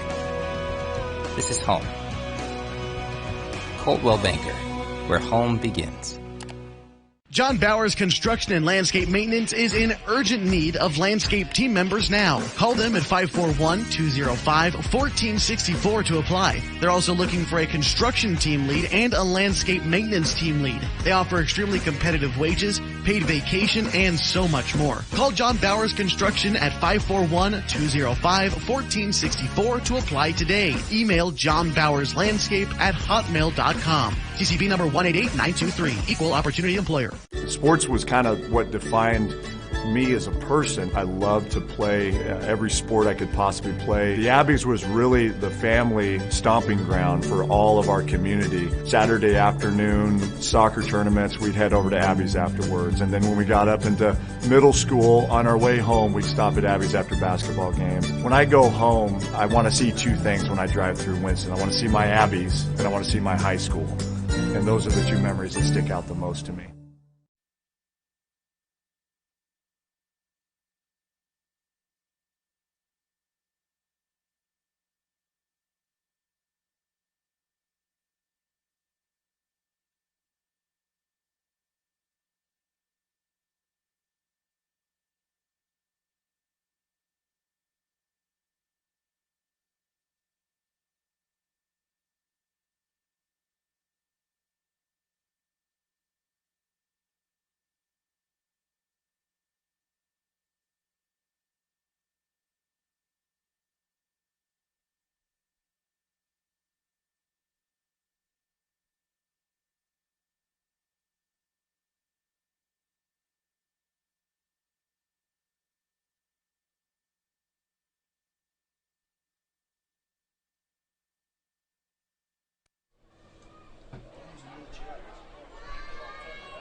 And we welcome you back to 104.3 and 960 Sports, the OSA On Point Community Credit Union 4A football quarterfinal. The score at halftime, Marshfield up 35-0. And Kevin, I'm looking at my notes here, and we mentioned it in the first half. Henley's got to win the turnover battle. Well, right now they're losing it 3-0. Shaw has thrown 2 interceptions. He's lost 1 fumble. On each of those possessions that Marshfield got because of a turnover, they've scored touchdowns. They're up 35-0. Yeah, and it all comes down to situations. We've talked about it all season. The situations have favored Henley. Henley puts the opposition in 3rd and long, and tonight it's been the other way around. Henley gets in a 3rd and long. Shaw is forced to make some desperation longer throws, and they did get intercepted. But I do like that I see Henley is improving. That's what you want to see. They are moving the ball better and better and better. So maybe in the second half we'll see a score or 2. We'd love to see that. And you mentioned Shaw. He has been forced to make a couple big plays, and he's made some in some good spots. He's made a couple solid throws, and that's what I'm saying. Henley's offense, they've moved the ball well. 35-0. It definitely tells a lot of the story, but again, those 3 turnovers have really helped Marshfield out. You never know what could have happened on some of these drives where Henley was driving. They fumbled the ball after 5 plays. In the second quarter, there was an interception after a 7-play drive inside the red zone, and then an interception early in a drive in the first quarter. But they've been moving the ball okay other than these 3 mistakes, has the Henley offense. Yeah, I would agree with that. And they just have some more work to do, and I'm sure that they'll make some more adjustments to try to get a little more offense in the second half. Defensively, we talked about Henley trying to stop the run after the catch. And after the first drive, they did a pretty good job of that. The problem is that Marshfield and Montiel are going over the top, and they've had a lot of success now. They're really airing the ball out. They are throwing it deep, and Henley needs to go in the locker room here at halftime and decide to get, don't let anybody get past you. Try to keep those passes in front of you, and that will help stop some of those big plays. It's tough to stop a guy like Dom Montiel, including this game. He's thrown 45 touchdowns, up over 2,900 yards, including this game. He's had a monster season. It's very difficult to stop a guy like that. I was talking to a few folks who've covered this Marshfield team, and they played North Eugene earlier in the season, who their season ended last week against Mazama. They played North Eugene, and the Highlanders dropped 8 into coverage. Dropped 9 into coverage against Marshfield, and Dom Montiel still beat them. It's a very tough guy to face when he's got looks from D1 schools, Portland State, Weber State, Stony Brook. I mean, he is a quality quarterback already today, throwing 4 touchdown passes. He's an exceptional player, and off the top of my head, I think he's probably only thrown 2 or 3 bad passes in this whole game, and he's been shooting that ball all over the field, long and short and middle. So he is quite good. He really is. Some numbers for Marshfield. They've got 11 first downs in the first half. Henley's only got 5, just by virtue of these 15-yard passes. I mentioned that Dom Montiel has thrown 4 touchdowns. Yes, the Pirates do have 5. The other one from a Waterman touchdown run. You talk about a guy like Ezra Waterman, the running back for Marshfield, and he might be overlooked in the story of the Pirates, but he's shown up just as much as anyone else this game. I'd say Waterman just important as anyone else.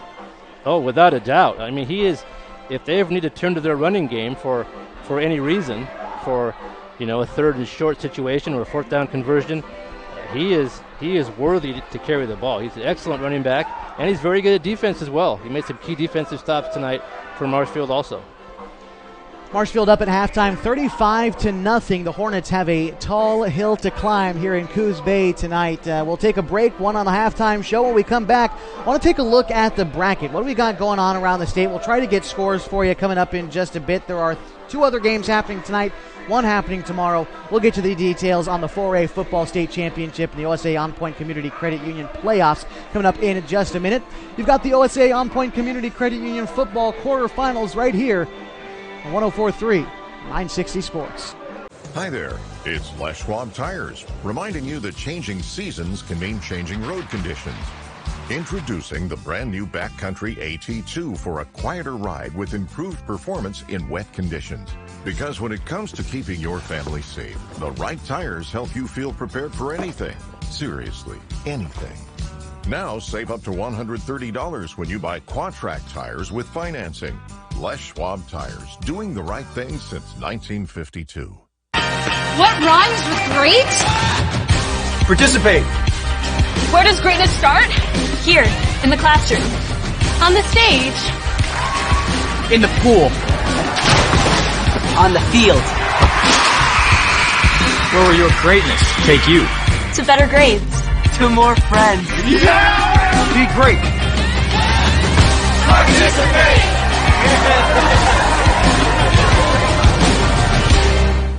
On Top Tree Services have one of the highest buckets in town. No job too small, no tree too tall. Operating since 2017, this crew's ready for your land clearing, tree removal, tree trimming, stump grinding, and fire prevention. On Top Tree Services offers same-day estimates. I can't mention this enough. If a tree falls on your house or vehicle, they offer a 24/7 emergency tree or limb removal. Give them a call today at 541-882-8707. On Top Tree Services, fast, easy, and reliable. CCB 216014.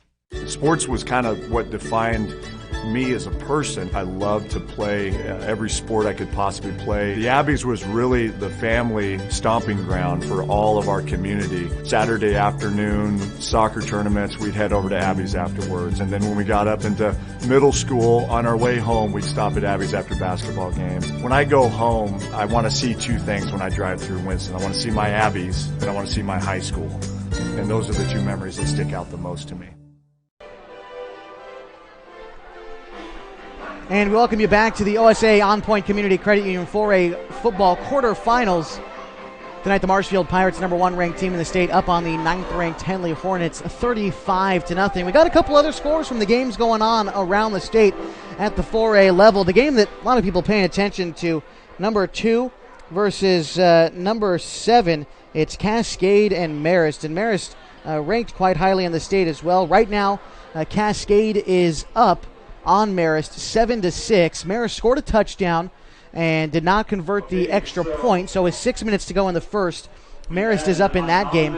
Another game going on tonight is it's 3 versus 6. Estacada, the 3rd-ranked team, taking on LeGrand. Estacada up at halftime, 30-22, so a high-scoring game going on there. The one other quarterfinal matchup that's going on is actually happening tomorrow afternoon at Beaverton High School. The 5th-ranked Mazama Vikings taking on number 4 Banks, and they actually play tomorrow. So we'll keep our eyes on some of these games going on around the state. Shout out to the folks at Mid-Major Media on Twitter for keeping us all updated. We've also got a score from the 3A football playoffs as South Umpqua is up on Santiam Christian 7-0. And can't quite tell what quarter they're in, but South Umpqua, the 3rd-ranked team in the 3A, is up. And Kevin, you brought up to me that Lost River is leading Waldport earlier in that game. Yeah, Lost River's up 8-0, and that game's early, just started at 7 o'clock, so probably in the first quarter. Lot of football to look forward to this weekend. Take just a brief look around the Pac-12. Oregon State playing Stanford. They are very much looking forward to hopefully some bowl eligibility for Jonathan Smith and his program. The Oregon Ducks also in action this weekend, and a lot of football in the Pac-12 as I try to pull up our schedule here. Unfortunately, it is eluding me, but hoping that the Beavs get some bowl eligibility. You'll be able to look at that game and listen to it tomorrow afternoon. Pre-game show starts at 12:30 on 104.3 and 960 Sports. Would also like to mention some things going on up at Oregon Tech. Men and women's soccer claimed Cascade Collegiate Conference titles today. They are both going to the NAIA National Championships, and also the men's basketball team in action tonight at the Oregon Lithia Classic. They have got 2 full days of basketball up at Danny Miles Court. Right now, the Oregon Tech Owls are playing Embry-Riddle from Arizona. Earlier today, Southern Oregon, they played William Jessup. And now what happens is they switch. So Oregon Tech will play William Jessup tomorrow for a bit of a revenge game. William Jessup beat the Owls 68-64 last weekend, so looking for a little bit of revenge there, I'm sure. That's happening tomorrow. You can get details on OregonTechOwls.com.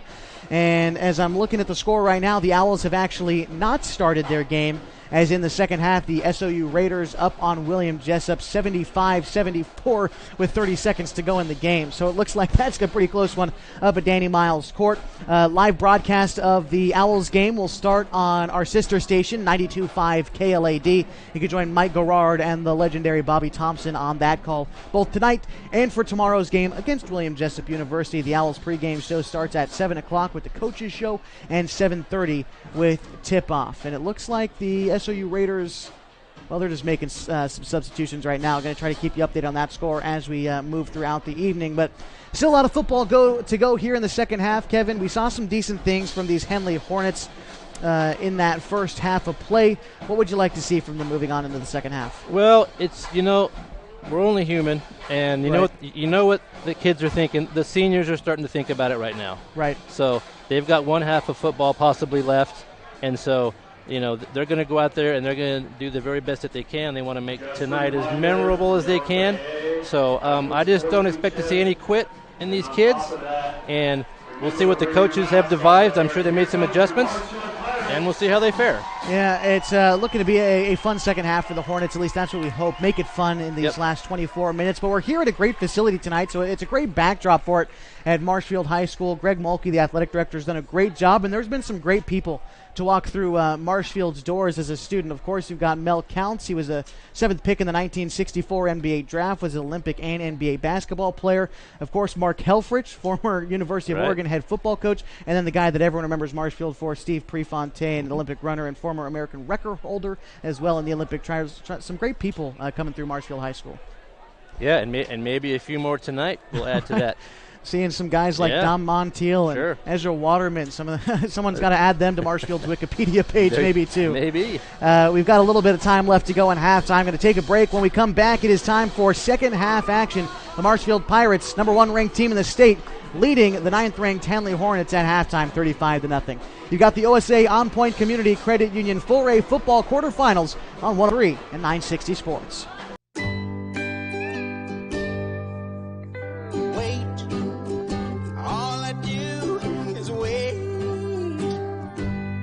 So lonely, I just sigh and moan.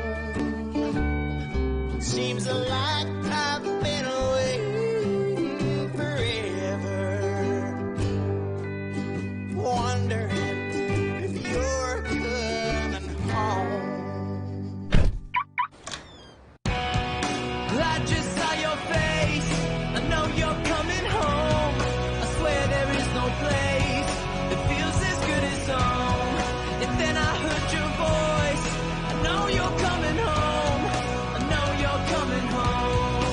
This is where unconditional love and immeasurable happiness reside.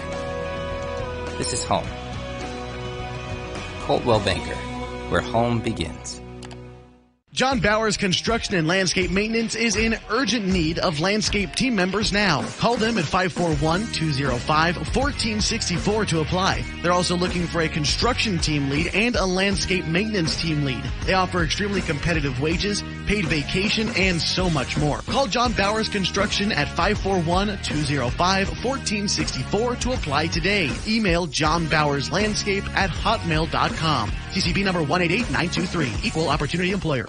Sports was kind of what defined me as a person. I loved to play every sport I could possibly play. The Abbeys was really the family stomping ground for all of our community. Saturday afternoon, soccer tournaments, we'd head over to Abbeys afterwards. And then when we got up into middle school, on our way home, we'd stop at Abbeys after basketball games. When I go home, I want to see two things when I drive through Winston. I want to see my Abbeys, and I want to see my high school. And those are the two memories that stick out the most to me.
And we're getting ready for the third quarter of action from Coos Bay. The Marshfield Pirates taking on the Henley Hornets in the quarterfinals. Marshfield up 35-0. Still a little bit of room to go in the halftime show. And folks, if you're listening on the radio, 104.3 and 960 Sports, I encourage you to find us at mybasin.com.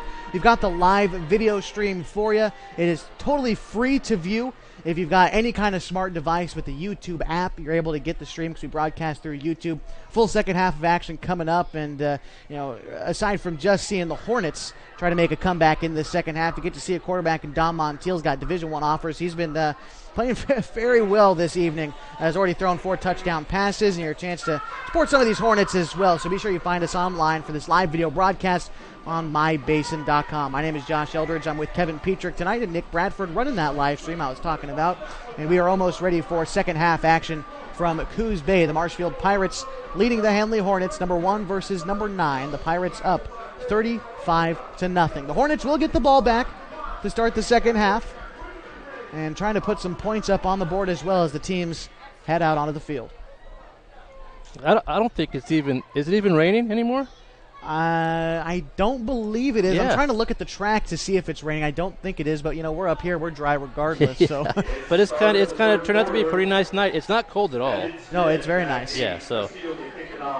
And you mentioned that at the top of the broadcast. We went to Tillamook last week, and they're dealing with some pretty heavy rains. You mentioned evacuations for those folks. So we are very blessed to be able to play and be able to be dry for the most part tonight from Coos Bay, and definitely counting our blessings being able to play. If you think back at all the things that happened this season, right? It really has been an amazing season for this football team. Still one half to go. The Hornets down 35-0 as we get ready to start the second quarter. As I mentioned, the Hornets tonight in their navy uniforms with the yellow H on the side. They're on their road white uniforms, so there's navy numbering and lettering across the front and back. They've got the navy blue sleeves and a navy stripe down the side.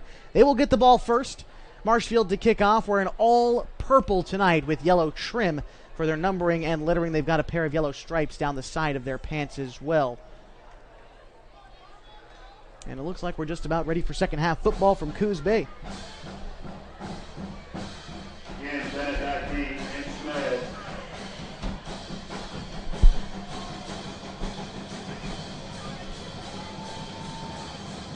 Back to receive for the Hornets, Colton Smith, Luke Bennett. Kick is up. Back to receive is Smith, takes it at about the 6, brings it up to the 10, now to the 15, gets it to the 20, tries to get behind a couple blockers, finally brought down at the 22. And that is where the Hornets will start their drive. The Hornets out there with Shaw Stork, Owen Sheen, Colton Smith, and Colby Schulz on the line. It is Braden Morris, Emiliano Ortiz, Juan Manzo, Nate Tappan. And we'll get the defense for Marshfield here in just a bit. 1st and 10 for the Hornets. Coach Pashy calling in the plays over there with his yellow stocking hat. And I'm sure he wears that hat so the kids can see him easy. That's how you do it. That's how I always find him down there. Yeah. 1st and 10 for the Hornets from the 22. Shaw Stork out there with a pair of backs. Stork tries to take it himself, runs along the left side, has a couple blockers, trying to find some room, and he's brought down. Decent gain on the play of about 2 or 3 yards, 2nd down. Shaw's had a little bit of luck trying to do it with his legs tonight. That was a pretty good defensive play because you're right. He had some blockers out front, but they were able to kind of sneak in there and make the tackle. So good gainer, pickup of about 4. 2nd down for Henley. It'll be 2nd down and good gain on the play. 2nd down and about 7 to go.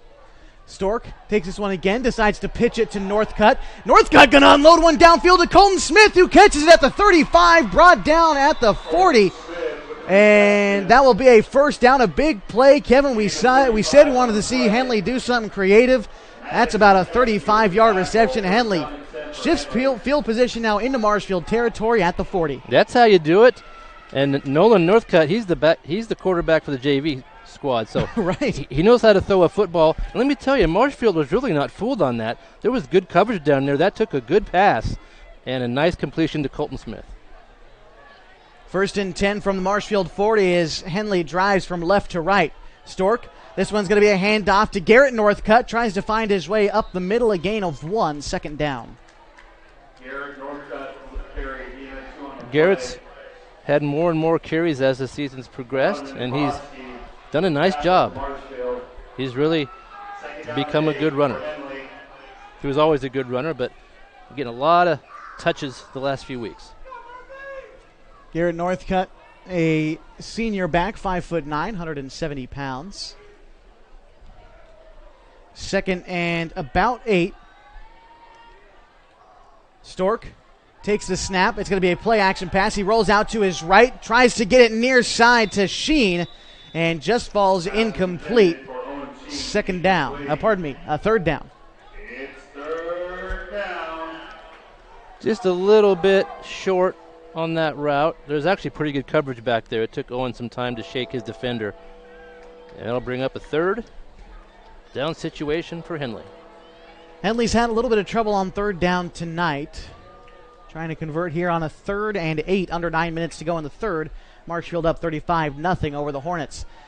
Stork's 2 receivers to the near side, 1 to the far side. Shaw drops back to pass, tries to find Tolson Higgins. Tolson tries to shed one defender, cuts up field. A gain of about 4 on the play, brings up 4th down and 5. It's a pretty good throw. He had to make that throw to try to catch Higgins right in stride, so he didn't have to slow down, and that was the case. But he is still short of the 1st down. I assume Henley's going to go for it here. And they are. 4th down and 5, desperation mode. So Hornets trying to convert on 4th down. The first 4th down conversion attempt for either team tonight. 4th and 5. Into Marshfield territory. Shaw Stork drops back to pass, feels some pressure, dumps it close side to Tolson Higgins. Higgins is wrapped up and brought down, gains a few, still short of the sticks. Turnover on downs. Marshfield will take over at the 33-yard line in their own territory. The play worked for positive yards, just not quite enough for the 1st down. They tried that play earlier in the 1st half. Just not the success that they wanted, and they will turn the ball over on downs to Marshfield. And to mention, 35-0 the score. There is a running clock instated here in the 2nd half, so we've got 7:36 and counting.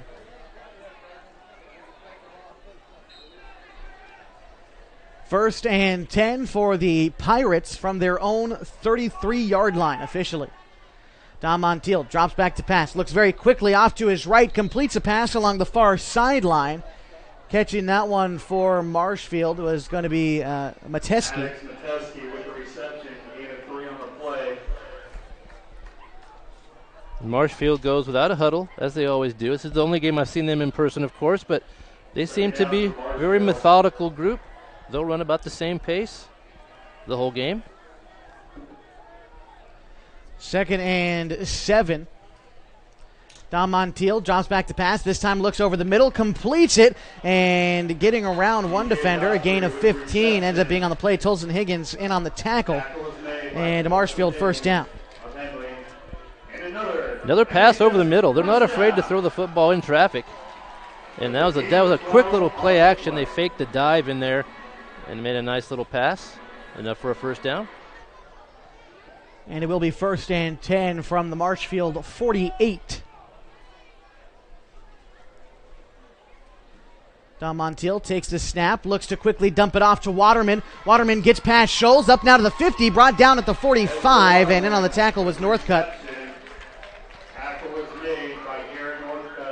And that time Henley did blitz some players that time, and that's the danger of that. When you blitz and you don't get to the quarterback, then you leave your defense a little bit exposed. Not as many players to make the tackle, and they gave up about 8 yards. 2nd down and 2. Marshfield now into Henley territory at the 44. This one is a handoff to Waterman up the middle, and he gains about 4. Good enough for a Marshfield first down. That is their 13th first down of the game. Compare that with 6 for Henley. Yeah, this offense has been pretty much unstoppable. They convert on just about every drive. All but 1. Well, 2 if you count the final possession of the first half. Right. 1st and 10, Don Montiel tosses it over the middle. The pass is caught by Davidson. Had a little bit of room on the slant route. Moves upfield, gets to the 20. And a gain of 20 for the Pirates. Yeah, there's that slant again. They're very good at running that, and they'll run it to a number of different receivers. Montiel quickly on the snap, dumps it off far side. On the catch was Calvert. Calvert runs along the far sideline. He's got some room trying to get in there. Tolson Higgins connects with him.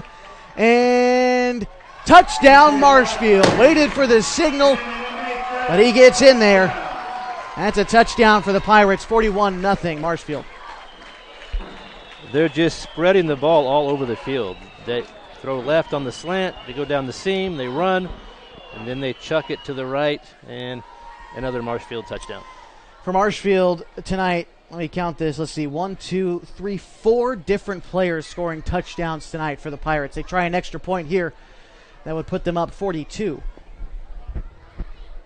Yeah, they look to be comfortable throwing anywhere to anyone. They have that many good receivers.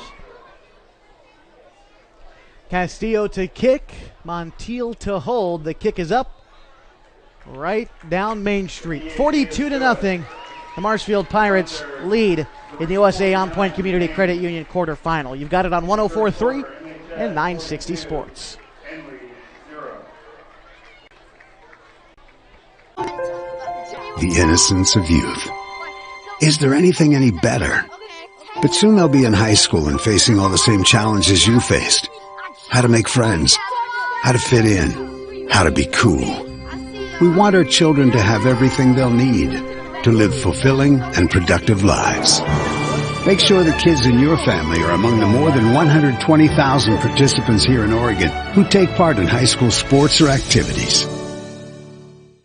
Unofficial score in the first half. Cascade 14, Marist 12. So we just got a score update as we welcome you back to 104.3 and 960 Sports.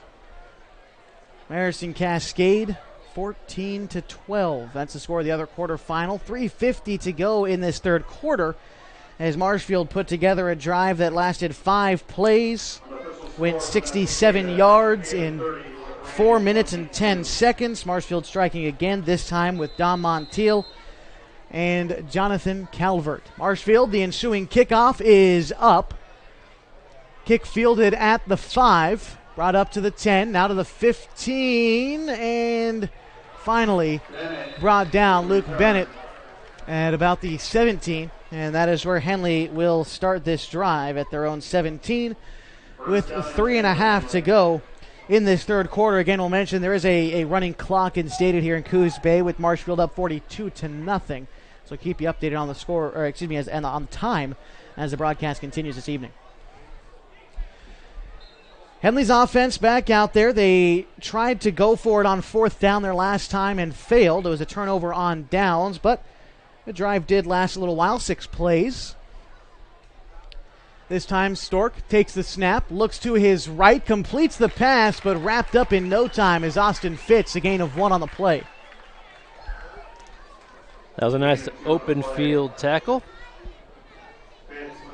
on the completed pass over there to Austin Fitz.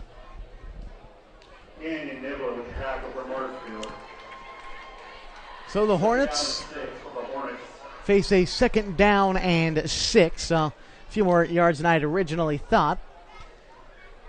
2 receivers to the near side for Stork. He's got Higgins back there. This is going to be a play-action pass. Tries to find Colton Smith to the sideline, and it is incomplete.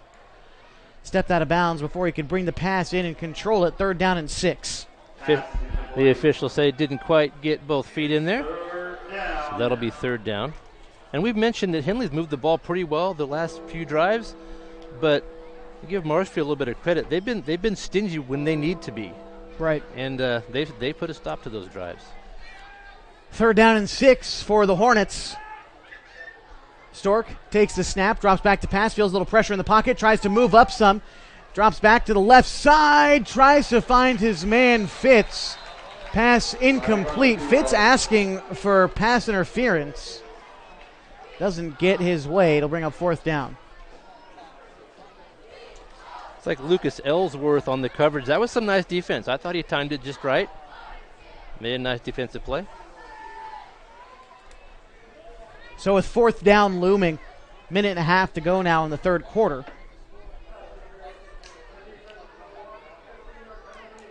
Did they call the pass interference, Kevin?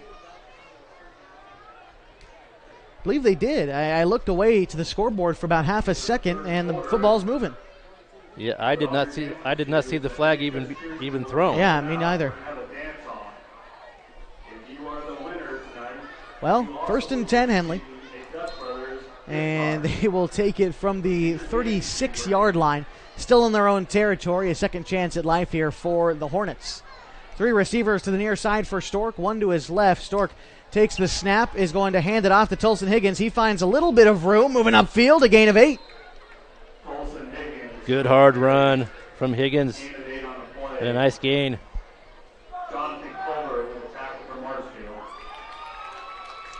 Checking into the game for the Pirates, Aiden Barnhart.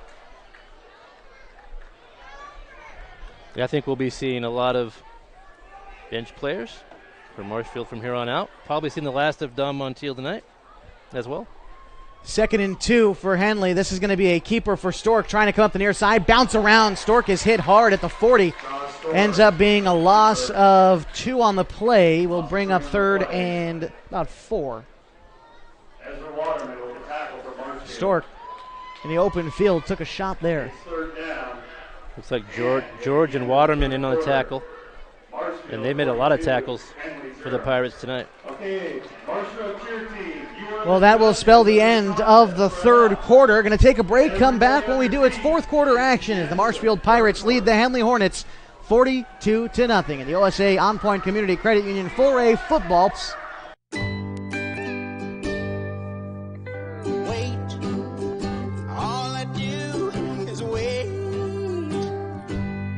So lonely, I just sigh and moan. Seems like I've been away forever. Wondering if you're coming home. I just saw your face. I know you're coming home. I swear there is no place. And then I heard your voice. I know you're coming home. I know you're coming home. This is where unconditional love and immeasurable happiness reside. This is home. Coldwell Banker, where home begins. Welcome back to the fourth quarter on 104.3 960 Sports, the OSA On Point Community Credit Union 4A quarterfinals. First play, getting right back into action on 3rd down and short was an option for Stork. Josh Stork, the quarterback, ends up going backwards. 4th down and 8 about. The Henley offense trots off the field. The punt team coming on out there as they will give the ball to Marshfield with 11:40 and counting in the 4th and final quarter. Looked like Niblett in on the tackle. Very nice tackle. Bringing that 4th down. Hornets to punt. Metesky back to receive. Sheen takes the snap. The punt from the 30 gets to about the 25. That one takes a serious roll all the way to the 2-yard line, just about. There's that roll. There's it. Hey, that's practically the first one that he's actually pinned inside the 5, too, because oftentimes the ball will roll out of bounds. It'll roll into the end zone. So Owen Sheen just broke off probably his best punt of the season here in the 4th quarter of the quarterfinals. That was terrific. He's done a nice job punting this year. He really has. And he really has. And I'm not saying, he hasn't pinned one inside the 5 yet to knock him, because he's been very, very close multiple times. Just bounces out of bounds. It bounces into the end zone, or it's fielded finally at the 2, brought back, and he gets one there. Well, they're moving it out to the 20. So I guess it didn't fall on it soon enough. All right. Still a very nice kick. That is a punt inside the 5 in our hearts. Yes. 1st and 10 from the Marshfield 20. I think we have some new players in there. And for the purple? We'll get them in there for the Pirates. Try to find their quarterback. It's looking like, looks like Montiel still might be out there at the quarterback position. Get you the rest of the defenders after this. Montiel going to hand it off along the far side, trying to go up the middle before being dragged down. And the ball gets knocked loose. The Hornets come away with it. There we go. Good effort. Colby Scholes scooping that one up after it hit the turf, and Henley creating a turnover there with 9.5 to go in the ball game. They still trail 42-0, but they get a chance with their best field position since the 1st quarter. I like that effort. Well done, Colby Scholes.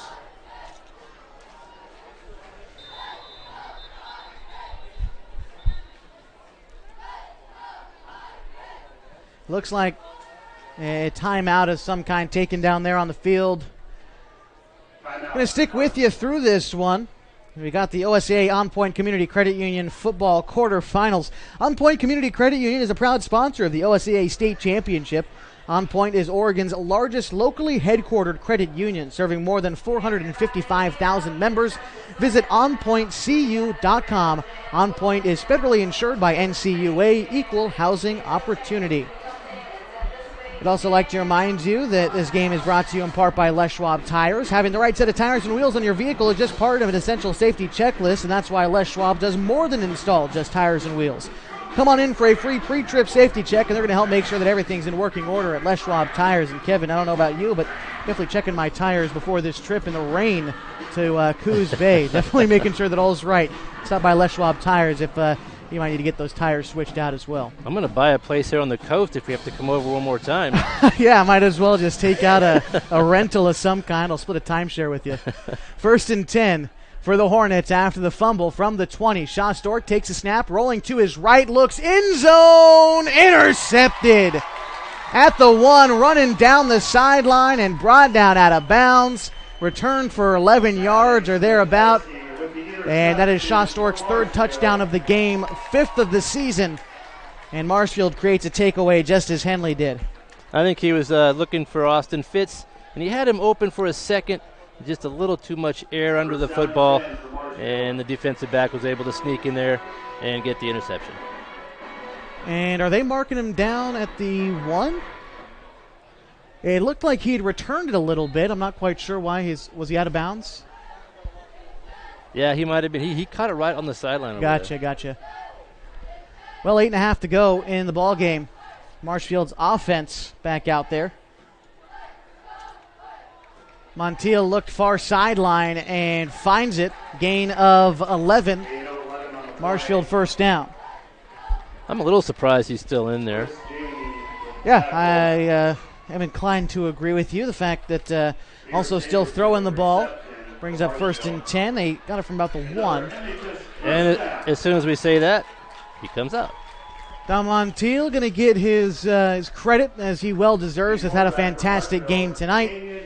Yeah, I just wouldn't want to get him hurt. Right, and that's exactly what I'm thinking as well. It's not about anything else other than keeping your guys healthy for the semifinals. Yeah. Absolutely. 1st and 10 for the Pirates, and new quarterback in there for Marshfield. He's trying to come to the near side and is wrapped up in the backfield. Will go down as that was Owen Northcutt in there with a tackle, and also I believe Heslin's in there. Kenyon Niblett, backup quarterback for the Marshfield Pirates. Tackle was made by Brandon Roach.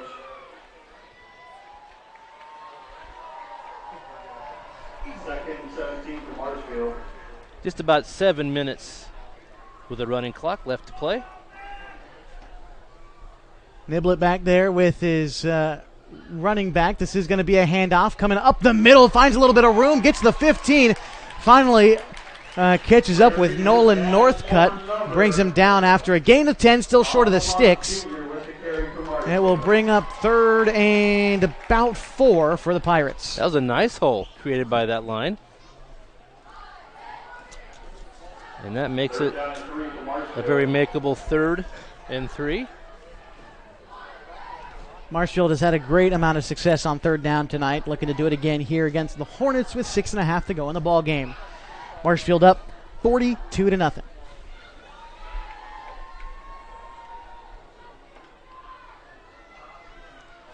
Niblett getting his running back to switch sides.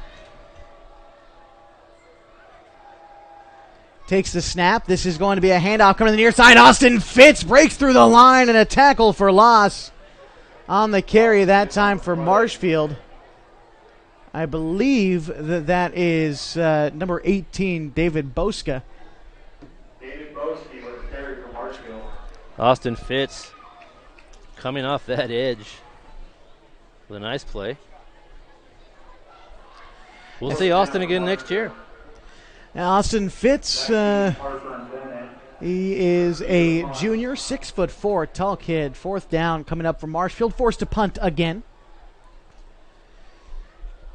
And Kevin, you do bring up a point that I've been waiting to mention at the end of the game tonight. Hornets going to be losing a few key players, and we'll be sure to recognize those players at the end of this game as that punt continues to roll. Was punted at the 7, all the way across the field to the 24-yard line. Shades of Owen Sheen. That's right.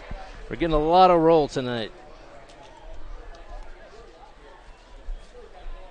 And Henley's going to get about 5 minutes to work with here. 1st down and 10 for Henley. So Henley, 1st down and 10. Still, most of the starters out there, the seniors for Henley. Owen Sheen, Colton Smith out there. Not that all these guys are the seniors. Owen Sheen is a junior. Colton Smith is a senior. And Shaw Stork out there as well.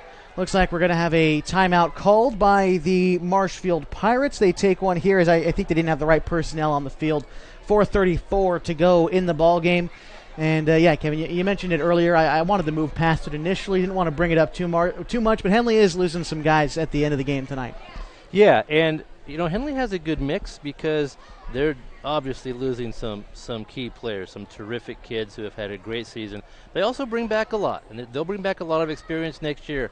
And I know that Coach Stork and his assistants are looking forward to build on this season. It was just an incredible season, and it's going to go a long way in helping them out next year. They have a pretty good returning group. Yeah, and we'll be sure to recognize some of these guys that are returning and leaving the program at the end of the broadcast tonight as all the players back out there on the field. 1st and 10, Henley. 4:34 to go in the ball game.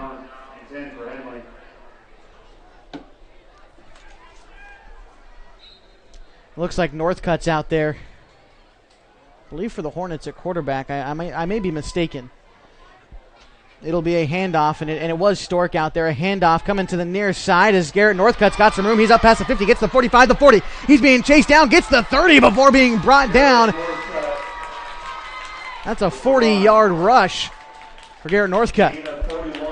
Nice to be able to stretch his legs, get a big gain there. It's also nice for some of the Marshfield kids to get reps that haven't got a lot of action.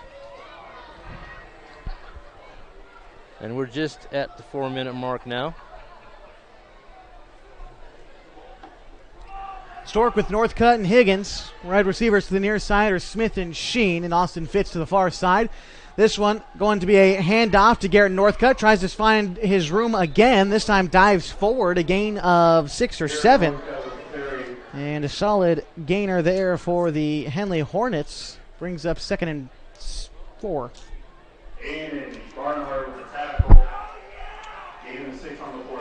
See if they can end this drive with a score.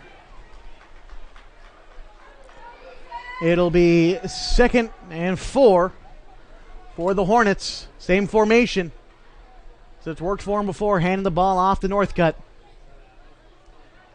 This one going to be a handoff to Higgins along the far sideline. He uses Northcutt as a blocker, gets up there and trucks through one defender inside the 10, brought down at the 3-yard line.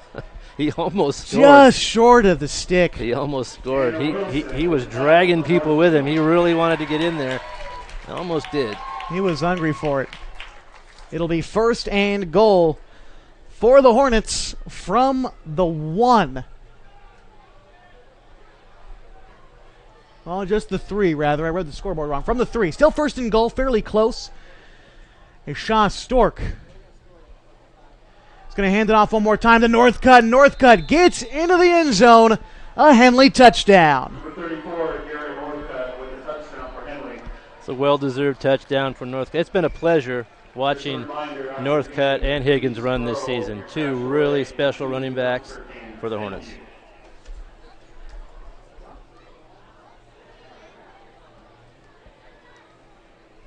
Sheen will be kicking. Sheen's going to get his first shot here at extra point. Done very well on extra points towards the tail end of the season. And to hold it, the kick is up. It is good. Score 7-0. Henley leads. Marshfield leads, but Henley scored. 1:52 to go in this 4th and final quarter as Henley put together a drive there lasting 4 plays. Took them about 75 yards in for the score, capping off with a Garrett Northcutt touchdown. That's a nice way to end it for Henley. Get some points on the board. Some of the crowd's starting to file out now. We didn't really mention it. This place is big, and this place was full. There are a lot of people here tonight enjoying this game, and that's always good to see. That's what you want to see. Get the community involved, get the kids, the student section out here. It was a good night of football here in Coos Bay for sure. It definitely is. Henley will wrap up their season tonight. Marshfield going to be moving on. We'll break down the full bracket for you in the post-game show. But you know that Marshfield will be watching that Mazama Banks game tomorrow afternoon at Beaverton High School. That is who awaits them on the 20th in the semifinals. Yeah, the remainder of these 4A playoff games, they should be quite good. There's some good, even talent. But if you ask me, the favorite's got to be the Pirates that we're seeing tonight. They look really good in all facets of the game. They're confident, and they're very deep. They have a lot of athletes. Without a doubt, and we'll definitely talk about the whole bracket coming up the post-game show, and I think you're right. Marshfield has got to be one of the top favorites moving throughout the rest of the bracket. I would say right up there is a school from the basin as well, the Mazama Vikings. So we'll talk about it all coming up at the post-game show. The kick is up. It will bounce around at the 15, go out of bounds. Marshfield will take over at their own 35-yard line.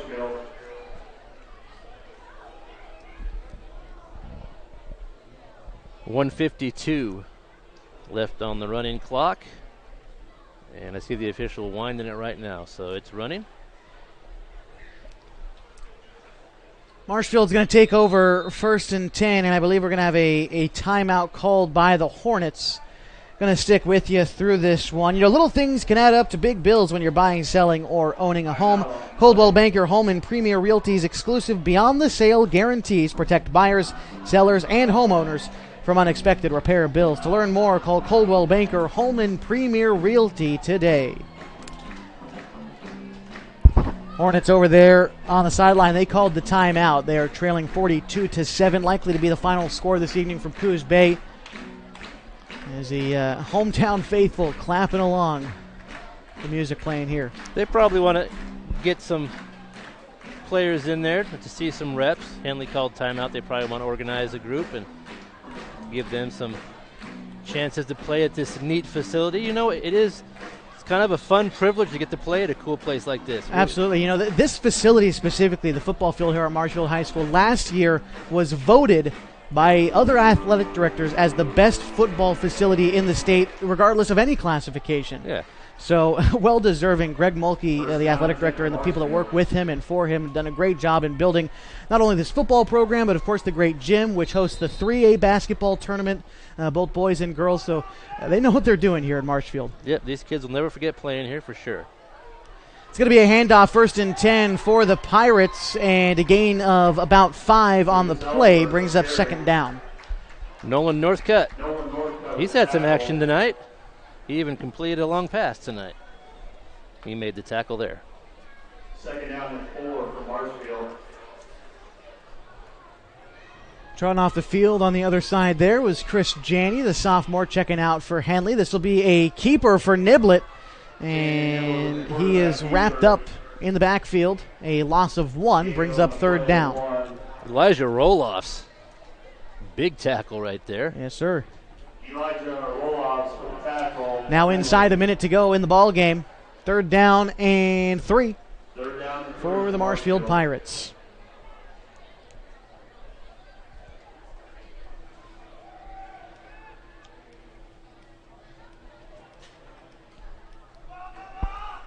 Still 3rd and 3. Marshfield taking their time, letting the clock tick down inside 40 seconds. They get set, the snap, another handoff, trying to bounce around to the outside and tackled. Carrying that one was Calvert.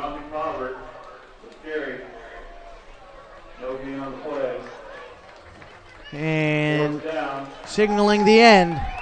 Inside 20 seconds, I believe. Still have to run one more play, but the Marshfield Pirates moving on to the OSA On Point Community Credit Union football semifinals. They await Mazama and Banks tomorrow night. We'll break it all down in the post-game show coming up on 104.3 and 960 Sports. Marshfield staying home with the win, 42-7.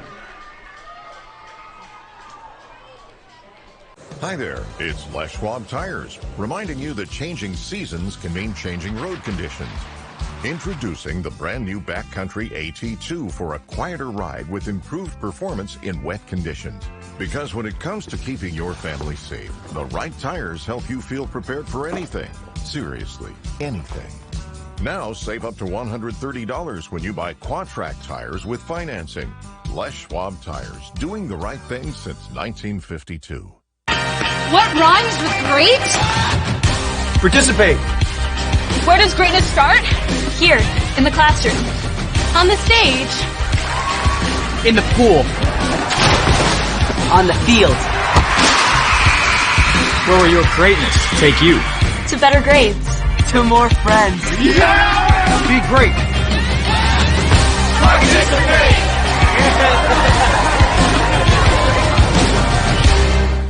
On Top Tree Services have one of the highest buckets in town. No job too small, no tree too tall. Operating since 2017, this crew's ready for your land clearing, tree removal, tree trimming, stump grinding, and fire prevention. On Top Tree Services offers same-day estimates. I can't mention this enough. If a tree falls on your house or vehicle, they offer a 24/7 emergency tree or limb removal. Give them a call today at 541-882-8707. On Top Tree Services, fast, easy, and reliable. CCB 216014.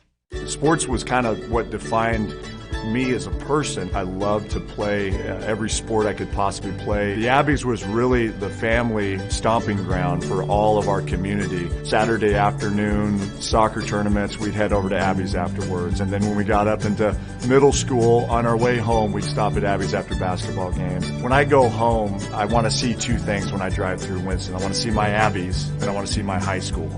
And those are the two memories that stick out the most to me.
And we welcome you back to 104.3 and 960 Sports for the OSA On Point Community Credit Union for a football quarterfinal. And for those of you watching on the video stream, apologies, unable to get the scoreboard up for you. Don't quite know what's going on, but the final score tonight, 42-7, the Marshfield, the Hornets. Kevin, what do you see out there? Well, things kind of went as most people expected. We were hoping for a little magic. Right. It just didn't happen, but it definitely was not because of a lack of effort.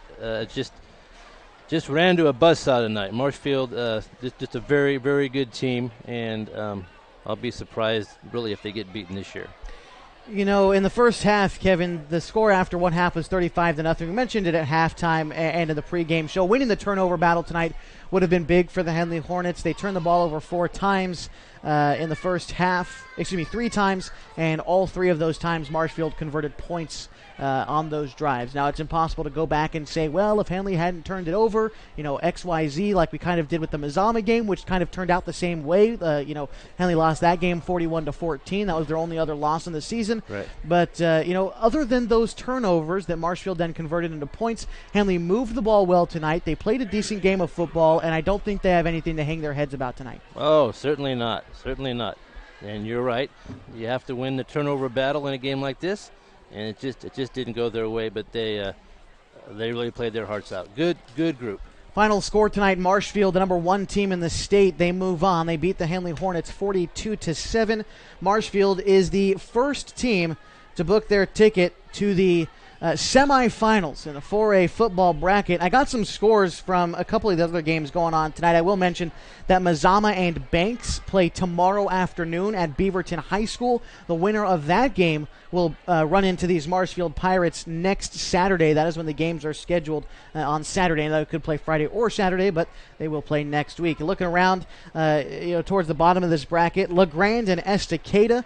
The score from there just a few minutes ago saw Estacada with a 52-yard touchdown run. They're up 38-22 over LeGrand. Meantime, you take a look at Marist and Cascade. Cascade is trailing Marist 34-28 with a minute 22 to go. I believe in the first half. They're still in the first half, and the score is 34-28. So they seem to be scoring on big plays. This last play was a 60-yard touchdown run. So they are scoring over there at that Marist and Cascade game, and everyone knew that was going to be a fantastic game between Marist and Cascade. Looking forward to how this bracket shakes out. So let's see, Kevin, Marshfield into the semifinals. We're waiting for Mazama Banks tomorrow. Estacada is up on LeGrand by multiple scores, and Marist is leading Cascade right now. There's a lot of good teams left in this bracket, and we might be biased because a couple of these teams we've seen. Right. But Marshfield looks very, very good. Now, they're going to run into Mazama or Banks next week. We know Mazama like the back of our hand, play him every year. Banks is a little bit of a different story. I'm very intrigued to see how the rest of these playoffs play out. Yeah, these teams, there really haven't been upsets per se. Everybody's kind of fallen into place. Right. But these top 5 or 6 teams, they're all very good. They're very skilled, and it's going to make for some good games the next couple of weeks for sure. I will say this: the folks who follow 4A football may know this, but for those of you who just like to watch the Henley Hornets, Henley's had a fantastic season up to this point. Marshfield just is really in a class of their own in terms of their talent on their team, and they are a very good squad, and that's the case for the top about 4 teams. And I would say Mazama Banks, that's about where it ends, and there is just those 4 teams are just that good to where when these playoffs play out, it is going to be fun. Start the semifinals. Definitely. All right, we're going to take a break, come back. When we do, we're going to put a bow on the season. It's been a great one for the Hornets. They finished the year 9-2, and a great season. We're losing some key seniors. We're keeping some great juniors as well. We'll talk about it all coming up next as we continue the post-game show on the OSA On Point Community Credit Union State Quarterfinals. Marshfield moving on 42-7 over the Henley Hornets. Threads. There are many threads that run through our region. There are churches and schools and Little League teams that bring us together and bind us into communities. There are roads and cars, there are houses and jobs and businesses, all woven together to make the fabric of our communities. There are financial threads that are part of that tapestry as well. For over 80 years, it's been our pleasure to be headquartered here, providing financial services to generations of our friends and neighbors. From that first savings account, to retirement planning, and all of the cars and houses and groceries in between, we keep your money local, investing it back into our communities, adding more threads to the fabric to make our communities stronger. Pacific Crest Federal Credit Union. Find your path.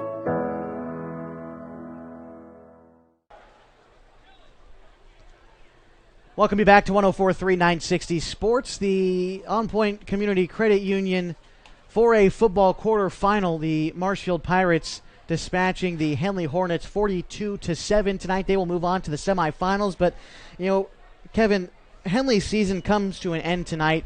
But what a fun season it's been for these Hornets. And I know we think back, week 1 and 2, games moved to smoke. Both wins. We finally get some home games. It is cold. It is rainy. We have Crook County come to town. We didn't even know we were going to play Crook County. And then, with the deal with Milwaukee being canceled and all these things moving around, we went to Lapine with 2 days' notice. A lot of things happened this year for these Henley Hornets. They persevered. They finished the season 9-2, and what a fun time it's been. It's been great. Really a resilient group. They took adversity and they ran with it. I was really proud of the way they played.